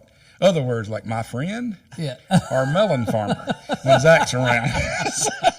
Yeah, he told me there's a cuss jar. And then he said, "You probably shouldn't even meet Zach." And one funny story about Zach. Now, Zach and I, we'll ride around in a car, and he loves to film. He goes live on yeah, Facebook yeah. all the time. He videos all the time. I give him a hard time. I call him, he's my 61-year-old millennial. I took his phone away from him. We were riding on a trip, our FM3 road trip, and he was just videoing and talking on the phone, videoing, just looking at Facebook. We're riding through Alabama in my Starliner, beautiful back roads. I said, "Zach, what kind of phone you got?" And he held it up. Let me see it just a minute. I took it and threw it on the other side of the car. I said, "Now, look at the scenery, man." Enjoy life. I took his phone away from me. We got to where we were going to Alan Johnson's. And he got out and he asked my wife, he says, "Has he ever taken your phone away?" "Yeah, he does it all the time." But like I say, Zach doesn't cuss, and he's funny. But he and I we were riding around in the car, and we just talk. We just go back and forth talking time. Right. And we were riding around at Bowling Green Tri-5 Nationals in a 55 Nomad. And he's videoing, and he and I are just having a conversation, talking about the cars, talking about the people. And, we don't know anybody else in the world. It's just us. And I looked at him and says, "Man, we sound like the Sonic guys." Yes. We do, don't we? And then, we were at Bowling Green for the Hot Rod reunion, and Daryl is my friend from Chicago, and he cusses like a sailor. When I get around him, my cussing gets really bad. He's a bad influence. But we're sitting there, and Zach and I are just arguing back and forth like we always do. And Zach's worst cuss word is "oh baloney." There you go. I was going to say baloney. And so that's actually on the Hutch Club card. It says "oh baloney." And so Daryl's about half asleep. It's hot. We're just sitting there talking. And Right. Zach and I are just fussing back and forth. He says, "oh baloney." Daryl pops up. He says, "what did he say?" I said, "he said, oh, baloney." He says, "oh, I thought he said, oh, blow me."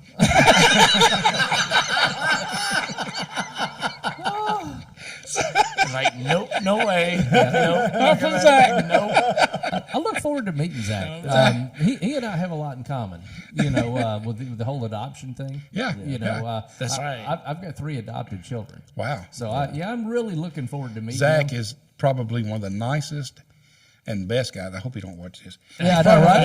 Yeah. He's probably the nicest and best guys you can ever meet. He is. I mean, Yeah. literally, Most he's genuine person. he makes me a better person. Awesome. Now, what I tell him, I said, since you met me in 2011, your life has been a whole lot better. He said, I can't argue that. He said, I've had a lot more fun since I met you.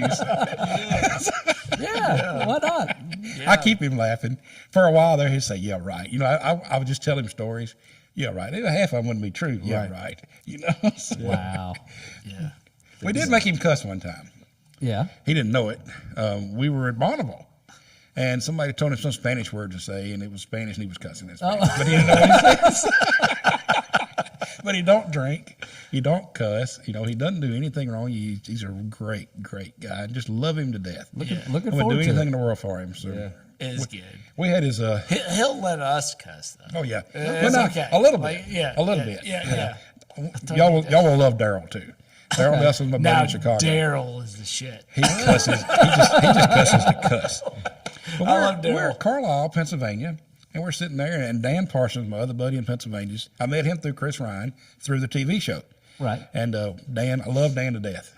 They're all like my brothers, and love him to death. Dan, I talk to Dan at least once or twice a month. Daryl, I talk to him every day. Wow. And back when I was working in Holly Springs, we had 30, 45-minute conversations every day. Oh, when you're behind the wheel and you give him a shout? Yeah. Now he calls me. I'm at work. At 5 minutes, I'm at work. Yeah. But we're at Carlisle, Pennsylvania, and Dan and Daryl and I are sitting there talking, and Daryl's just cussing like crazy. Well, 2 of Zach's friends and our other friends have got their kids there. And Daryl's MF this and MF that, and just cussing. And Zach slaps his hand on the table. Daryl, language. Oh, Dan and I fell out of our chairs. We're laughing. I said, oh, Danny took it on to you.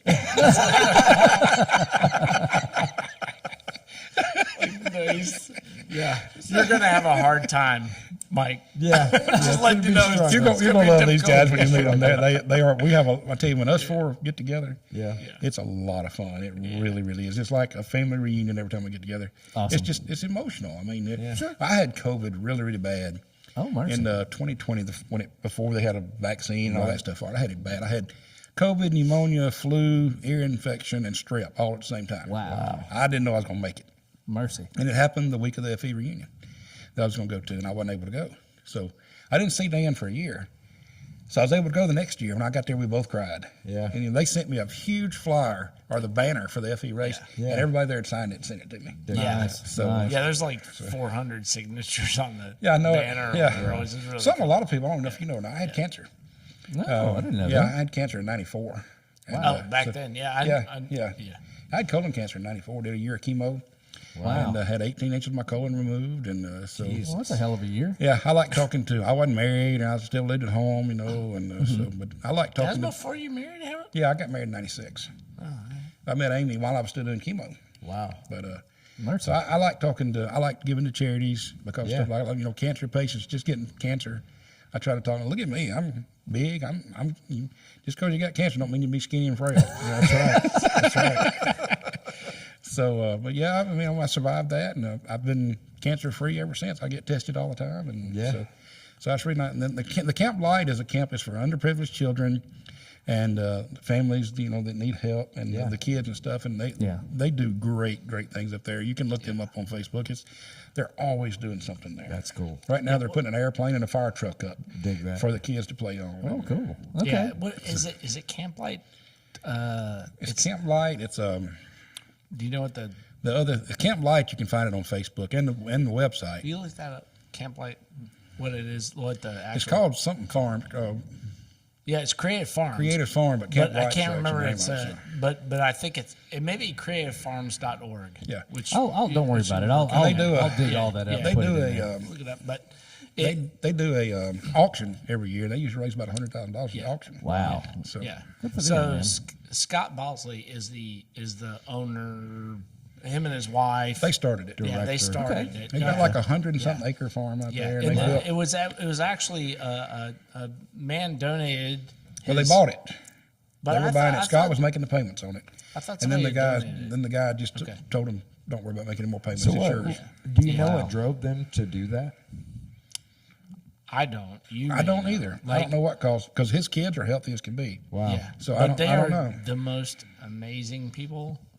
Scott's the one building the 55 wagon I told you about for Right.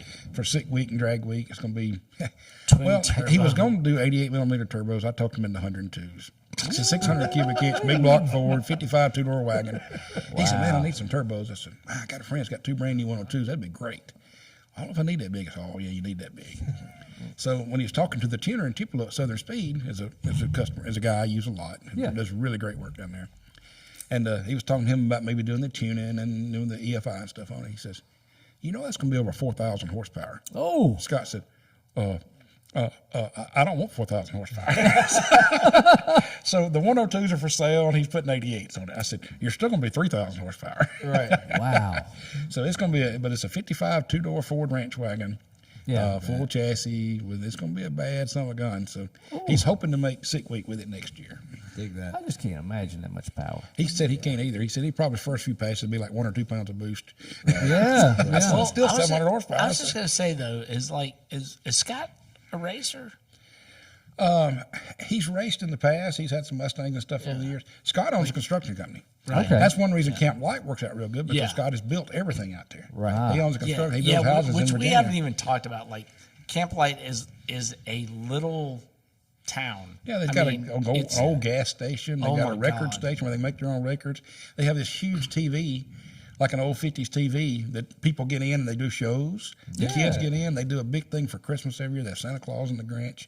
That's cool. They have arts and crafts. They have an archery. Yeah. They have a swimming pool. They have a farm now where they actually have horses the kids can ride. Dig that. And it's a super cool, cool, place. man. And, Man, he they do a built- summer camp, and they'll have 400 or 500 kids. And it's underprivileged kids? Underprivileged or and special just needs? Special needs and underprivileged, Special yeah. needs. Yeah. Yeah. Special needs for the most part. Yeah. And so a lot of autistic kids and, Right. and things like that. But I mean, the Christmas the deal Christmas is huge. Huge.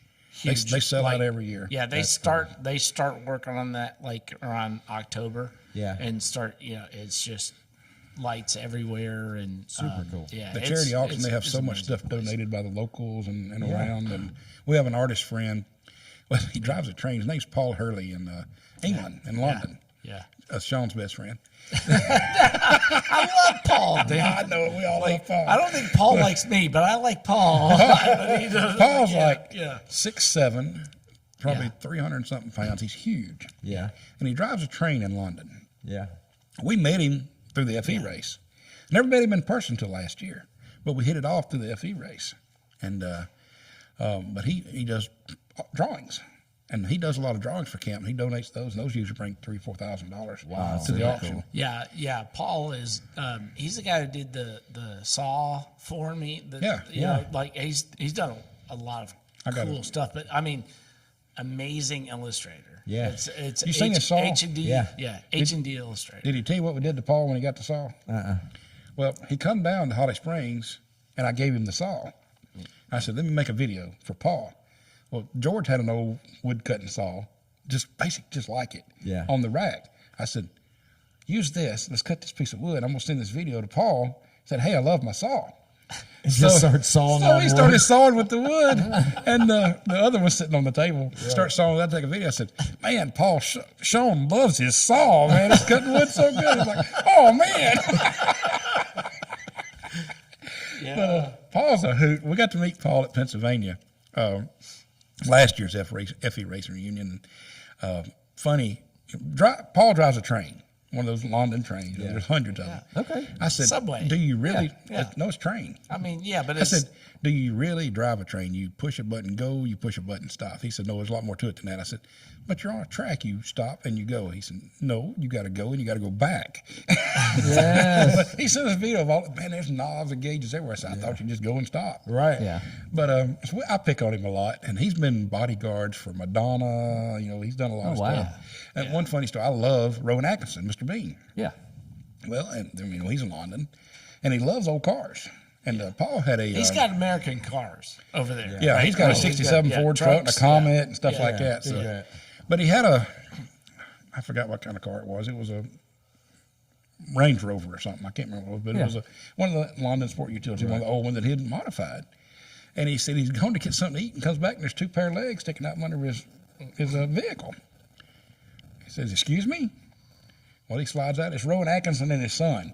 You know, he's, man, I love what you've done. You flipped the axle. You done all this stuff to it. He said, "I'm so sorry." He said, "Oh, no, you're Mr. Bean." That's awesome. But, you know, Paul drives the cartoons. He does the artist stuff. And, Yeah. well, you know, I hadn't been around anybody from London. It's hard for me to understand him. Yeah. And he speaks English. I thought we did. He really speaks English. Yeah. And and we have a blast. But he said he's going to get a T-shirt that says, "What?" Because every sentence, "What are you saying? I don't know what you're saying." So my car had been running kind of bad, and we put a set of plugs in it and got it running good. Man, it was doing a great job. Well, then Paul comes up to me and says, "Would you like your car tuned?" I said, "No, we got it running pretty good." He says, "No, would you like your car tuned?" I said, "I just put plugs in and it's running fine." Daryl walks up, he says, "Drone, man, drone like a cartoon." I said, "Oh, cartoon." Yeah. I said, "I didn't get it."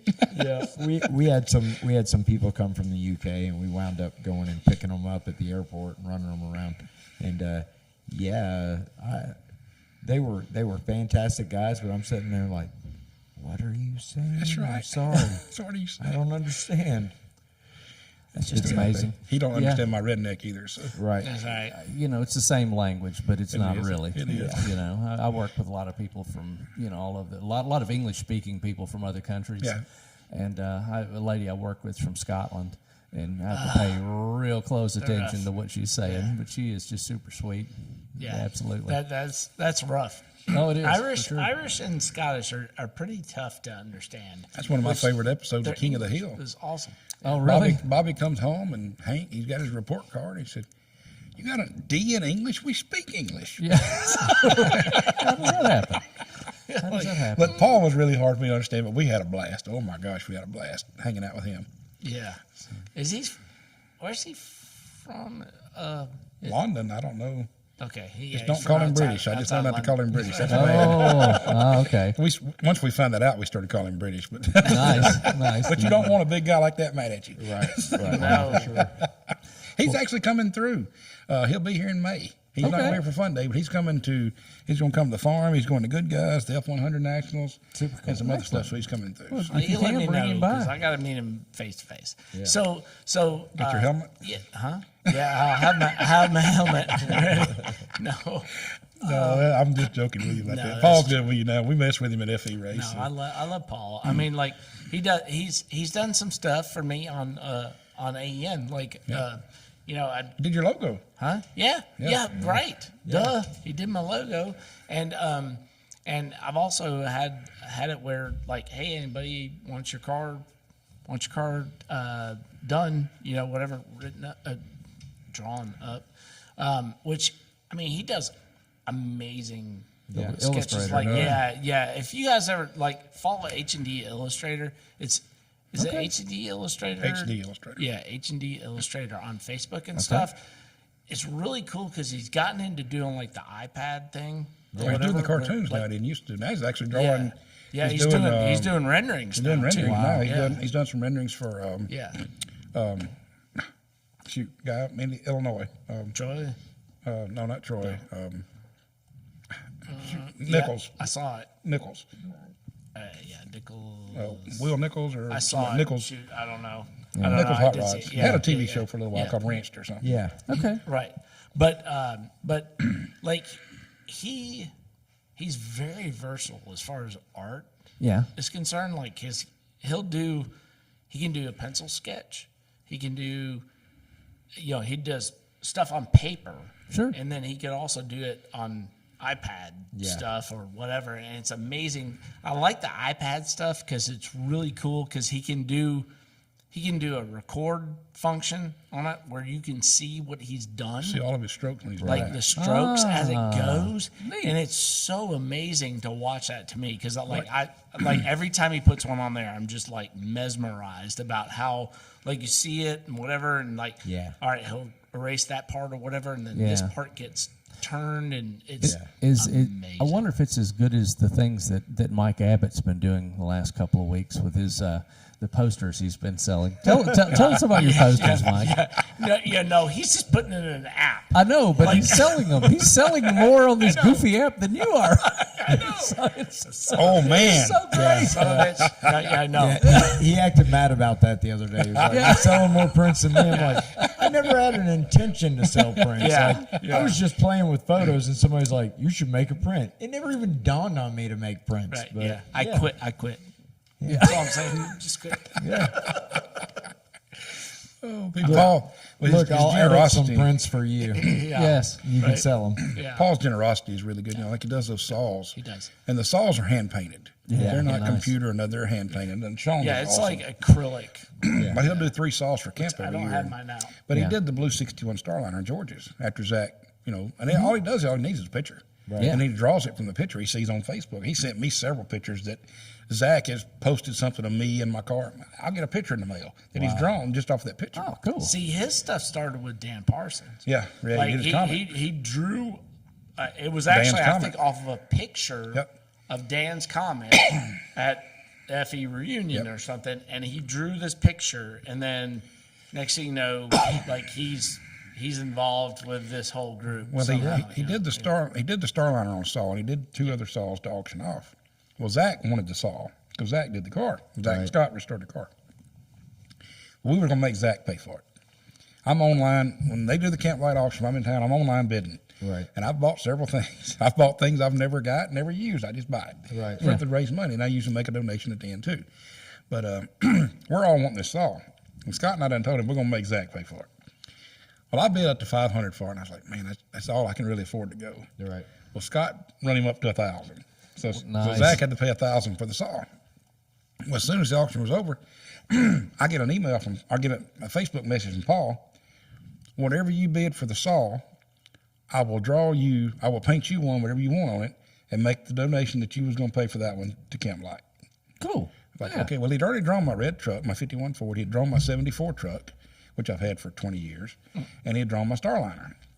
So he already had those in his iPad. Right. So I said, I want all 3 of my vehicles on one saw.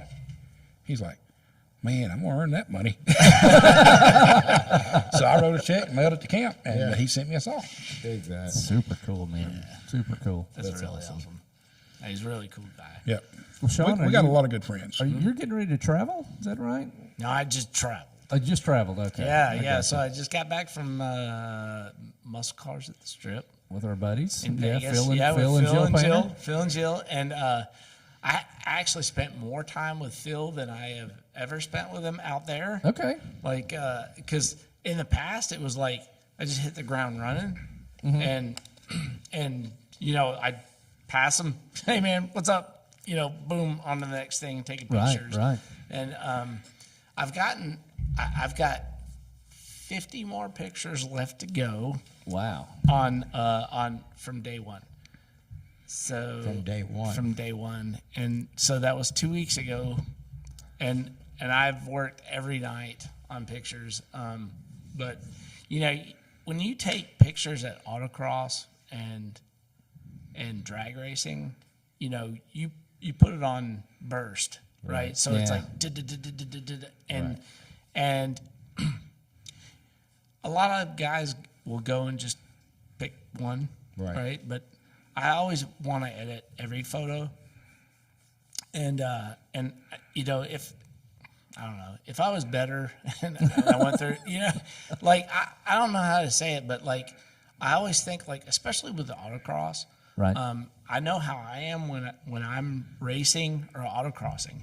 I want to know like how my car is performing in the corners and stuff, and those photos mean a lot, right? Like you look and say like, okay, look, like the fender's hitting there or whatever. You know, you can see a lot in corner photos and stuff like that. So a lot of times I'll like, I don't know, I overdo it. I overdo everything I do.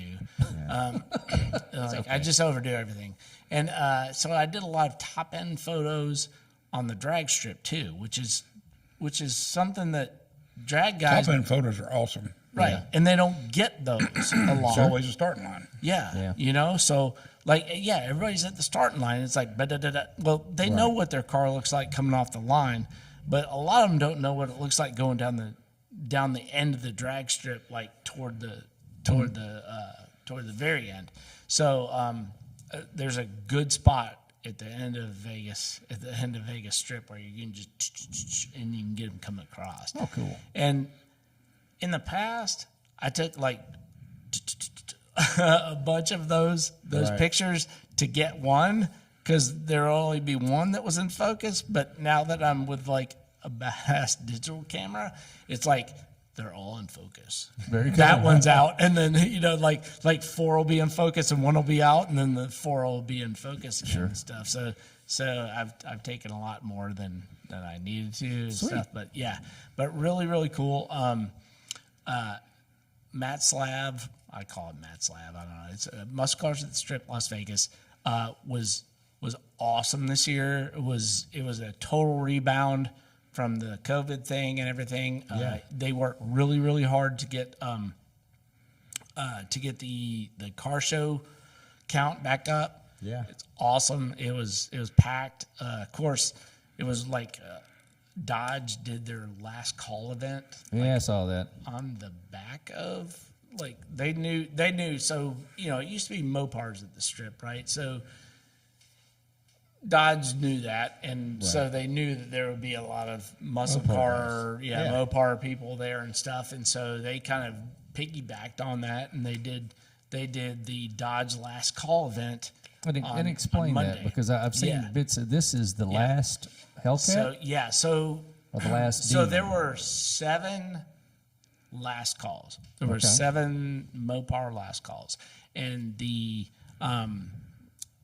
they've done like the Swinger and just whatever for the last Challengers. Right. Challengers, Demon, whatever you want to call it.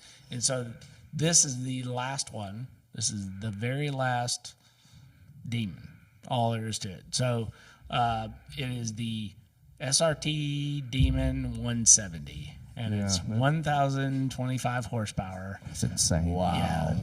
Run 8.9 seconds. Wow. Right? Yeah. So 8.9 seconds, and they flew the sucker in with a helicopter. Which was epic. Yeah, it's crazy. That's pretty epic. Yeah. It was so funny because I knew that they were bringing it in on a helicopter, and I knew it'd be coming from the Nellis Air Force Base, which is right there.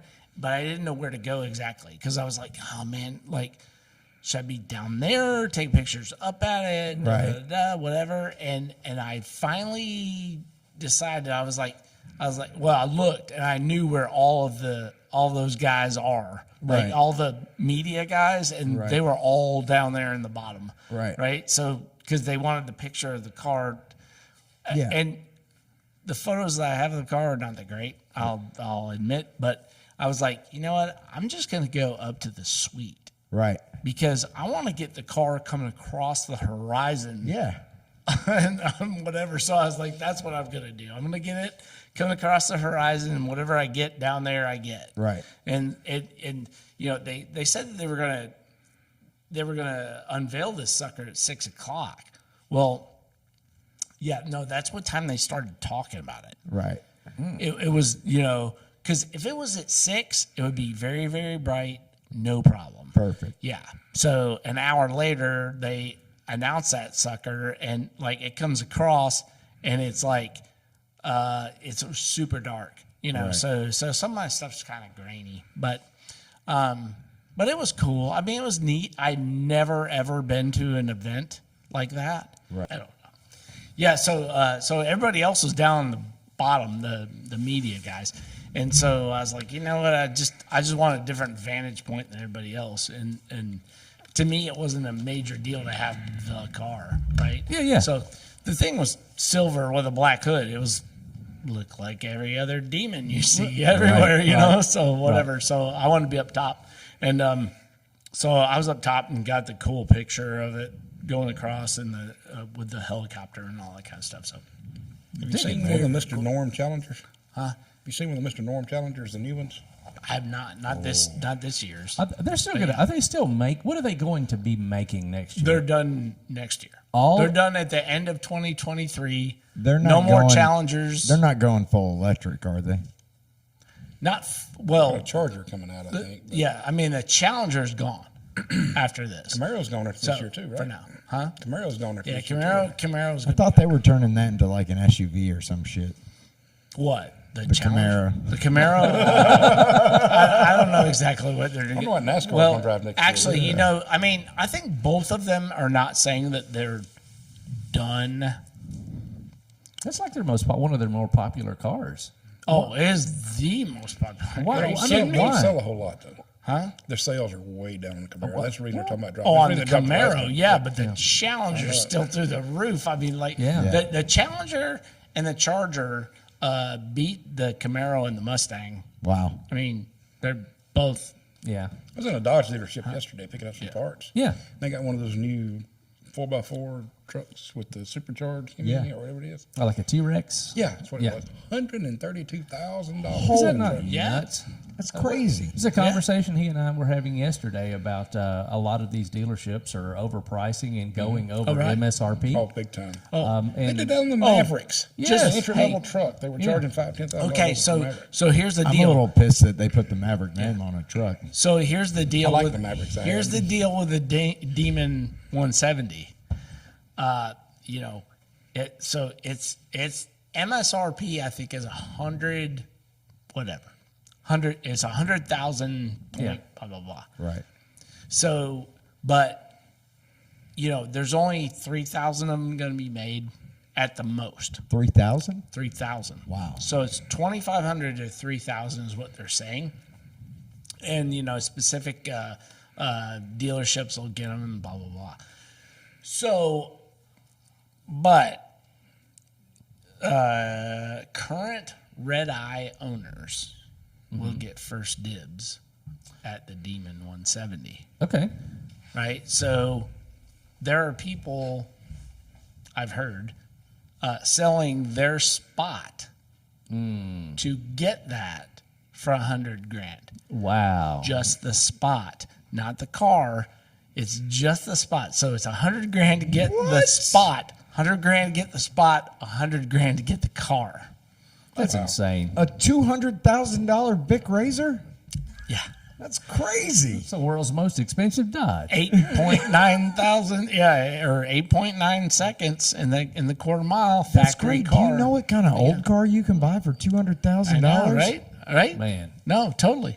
But here's the deal, though, is like, think about it. If you're a collector, and the way that the collector car I'm buying a market is Superbird. gone now, huh? I'm buying a Superbird. I know. I would too, but I mean, that's what that is, right? Like, nobody knew that the Superbird at the time of the Superbird was going to be worth $1 million. $1 million. Just like the GT Ford had, that George had. Right. Yeah. You know, that's how my whole race car deal came along. Jason Johnson over in Columbia, Tennessee bought it. He's got 3 others of them. But you know, those cars, they were retailed for, $600,000. Yeah. You know, now they're $1 million. Yeah. Wow. So I went over to Jason's place in February. Yeah. Jason Johnson's.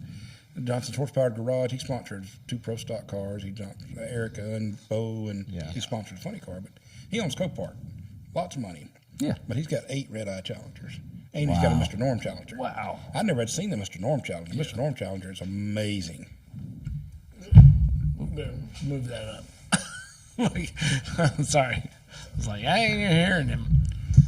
Oh, the well broke. there you The go. well broke. I'm Yeah, looking you're at right. it. Man, Sean must have welded that. No, Javier. that was Javi. I know not Mike his didn't fault. weld it because his weld didn't hold the earth.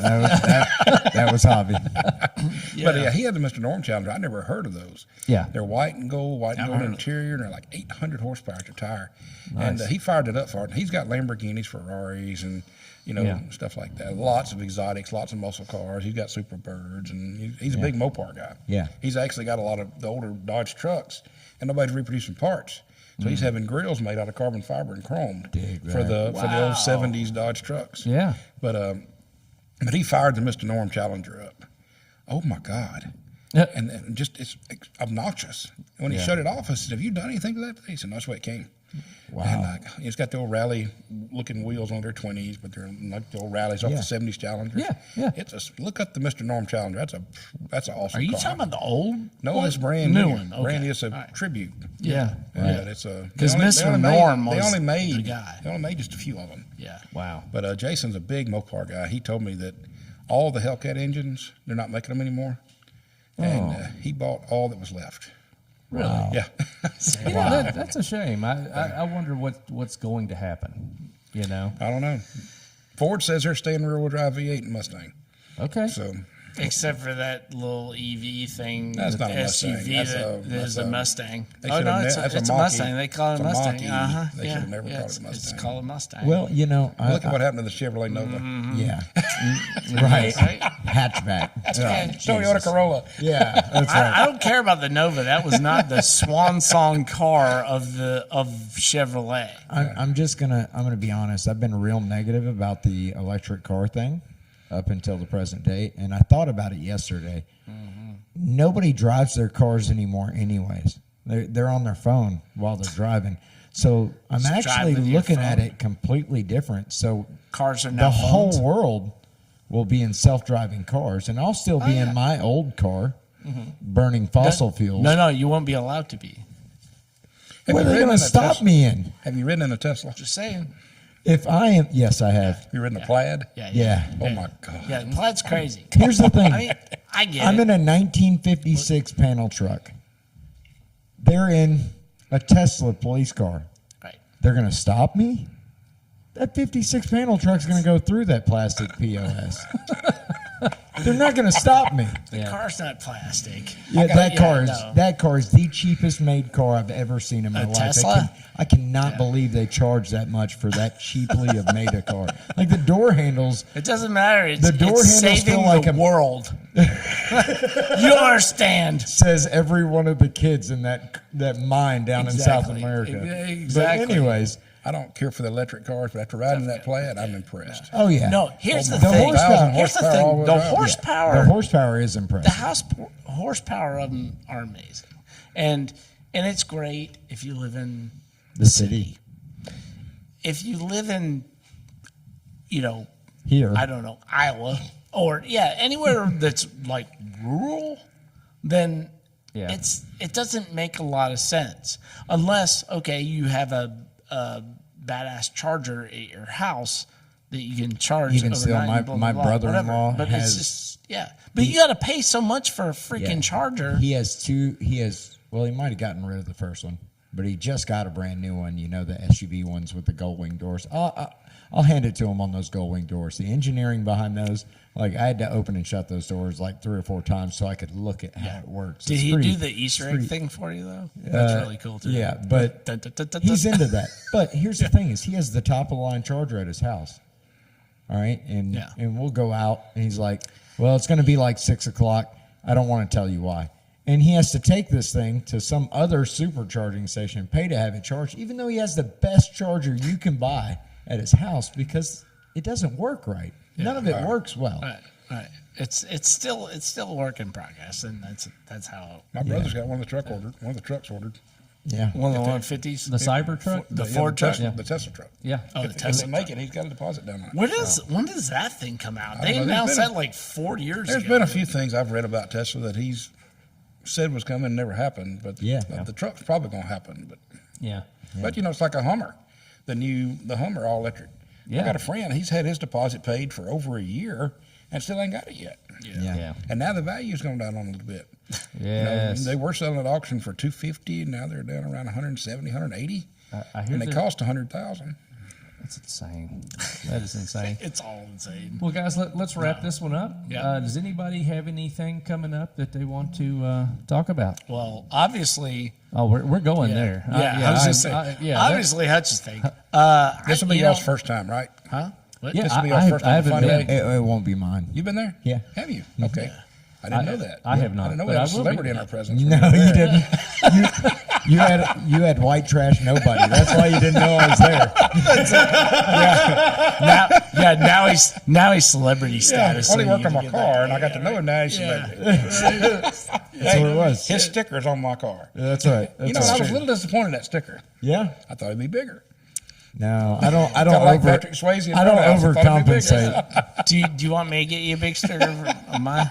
Auto enthusiast. Yeah. What is it going to say on it? Does there one of those really on my nothing? I got a Camp Light Take sticker. badass pictures. Huh? Yeah, I got one. I got one on the front of the outlet over there. I remember, like I said, I didn't know Mike till I met him do my car. And Yeah. I said, if you got any stickers, put a sticker on the car. I get it back, and it's like that big. I was like, nobody's going to see that. We need it big. Yeah. I'm an understated guy. Really? But I tell you, everywhere I went with my car last year, Yeah. they thought the firewall was amazing. Thanks, man. I And, appreciate that. When I went to Bowling Green, I couldn't pass tech. So I took it to Mike. I go to Indy. Man, I hope I pass tech. Tech guy's looking at it, it's like, wow, that's really nice. I said, it's probably the nicest firewall on the ground. He said, it absolutely is.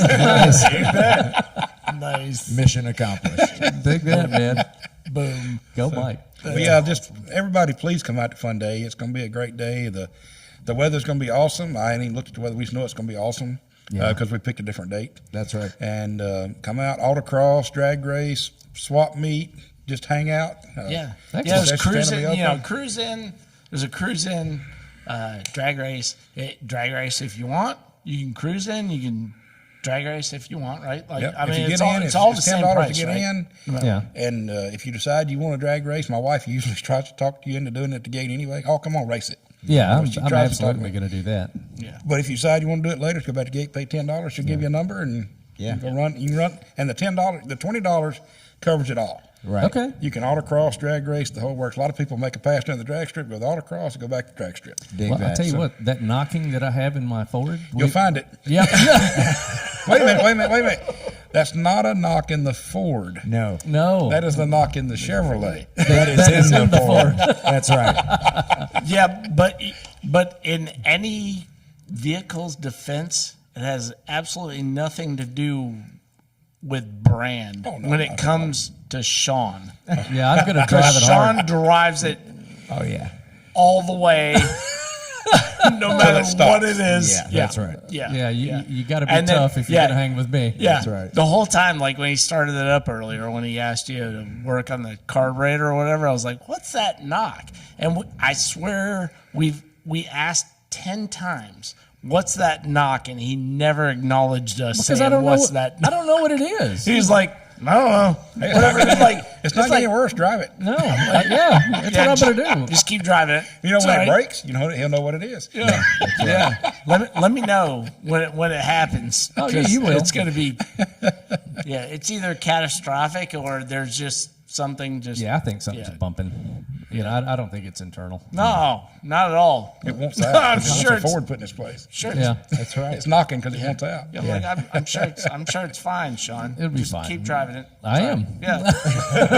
Might as well. Yeah, you know, I got $100 I keep in my wallet for a tow truck. So that's right. You know, That's all you need. that's it. AAA is awesome. Oh, Yeah. Especially if you're just driving around town, you're good to go.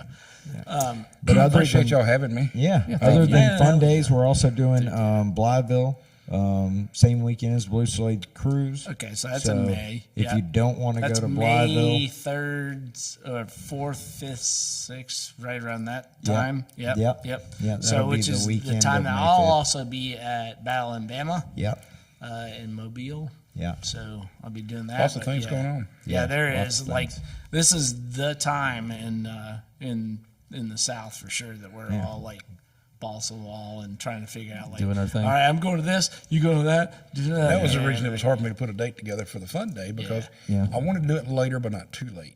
Yeah. Right. So I sat down Right, and 'cause I that looked was at always- everything I could come up with that was happening. Yeah. And I didn't see anything on the 23rd. I was like, and it's another reason it did on Sunday. Yeah. It won't affect the car show. Right. You know, and also there's no race that weekend in Holly Springs. Normally we have the track till 3 o'clock. Yeah. Right. We'll have the track all day. Dig Nice. that. Yeah. Good deal. Yeah, which is smart. I think it's a smart move, and it's one of those things where it's like you said, like you had it early on because it was like awesome. You know, My there's biggest never thing on anything the- going on there. My biggest problem with doing it on Sunday was my travelers. You know, because they Right. got to be back to work. Right. And you know, I just hate them to travel on Saturday and Sunday. I mean, on Sunday and Monday. Yeah. Because normally they would come down on Thursday. We'd go out to eat Nautical Whimsy on Thursday night. Yeah. And that was part of the trip. Nautical Now we're going Whimsy. to Nautical Whimsy on Saturday night. Yeah. So I've already got a room booked for 25 people on Saturday for that. So. So I'm going to write that down. I was fixing to say. I was fixing to say. Are you? Does 25 include us? Because Absolutely. yeah. Absolutely. Yeah. Are we I doing think- Marshall I think- Steakhouse one night? Not on Sunday.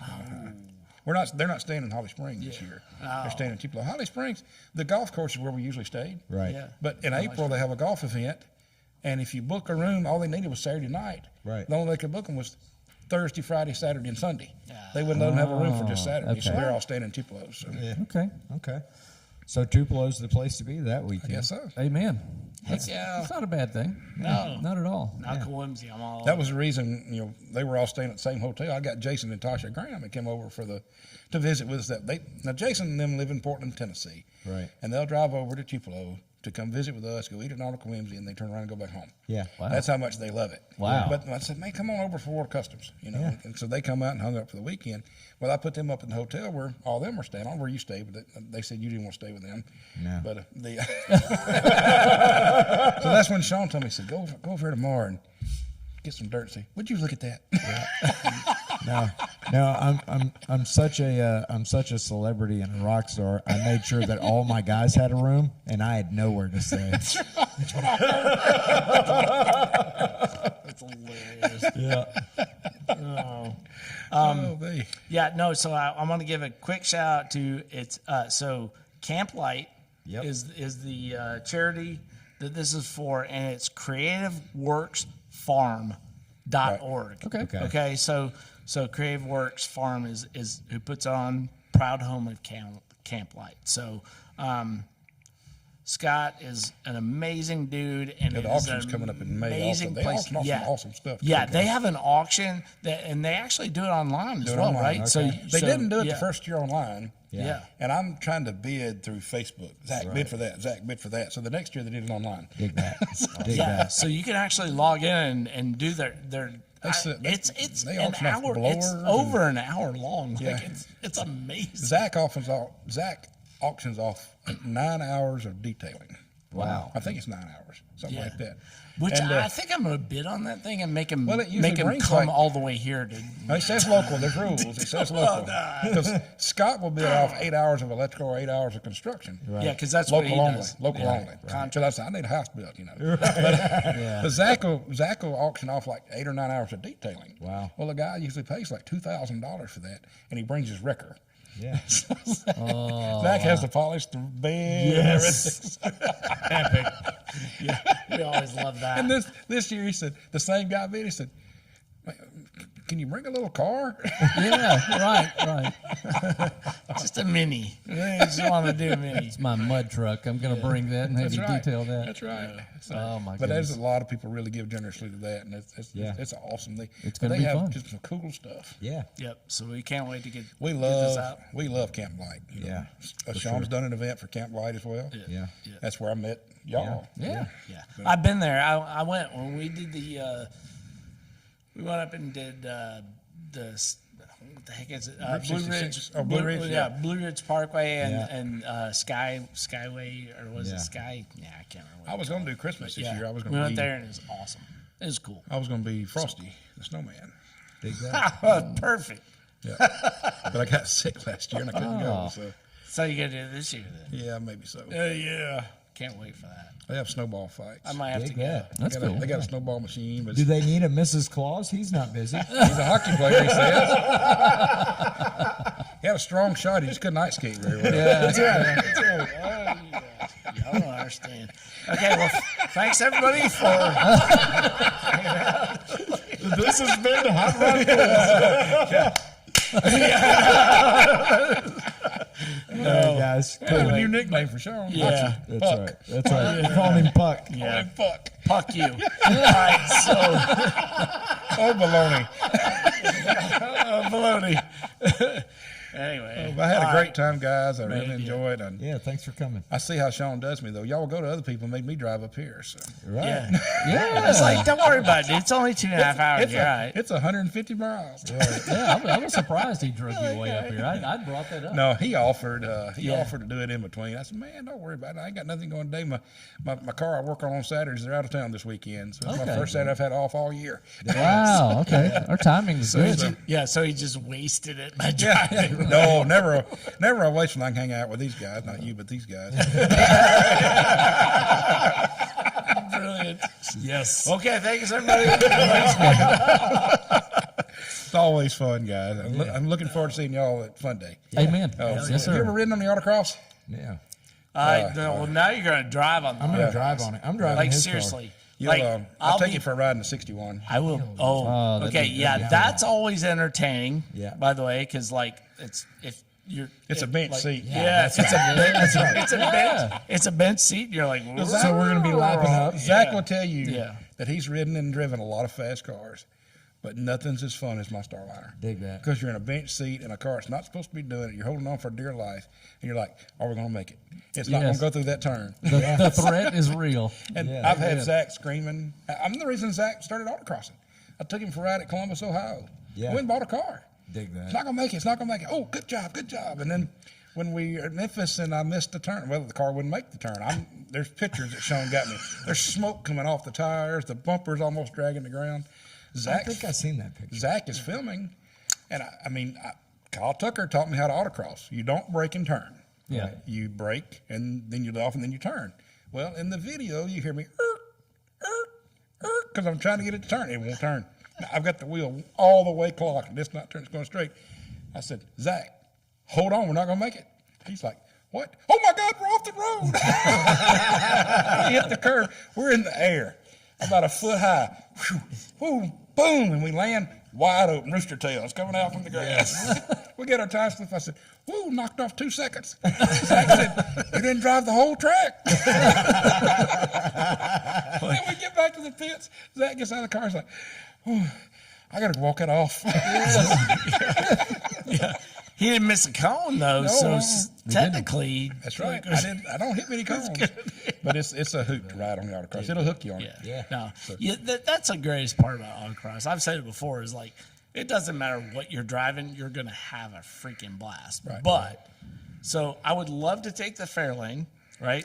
Yeah. Maybe if I can find somebody to take that or Need some new back tires. trailer this, like I'll allow anybody. Yeah, the back tires are gone, on but it doesn't matter for autocross. You don't have to have really good. I'll make sure to but- take y'all for a ride Yeah, and stuff. yeah. let's do but anyone can drive.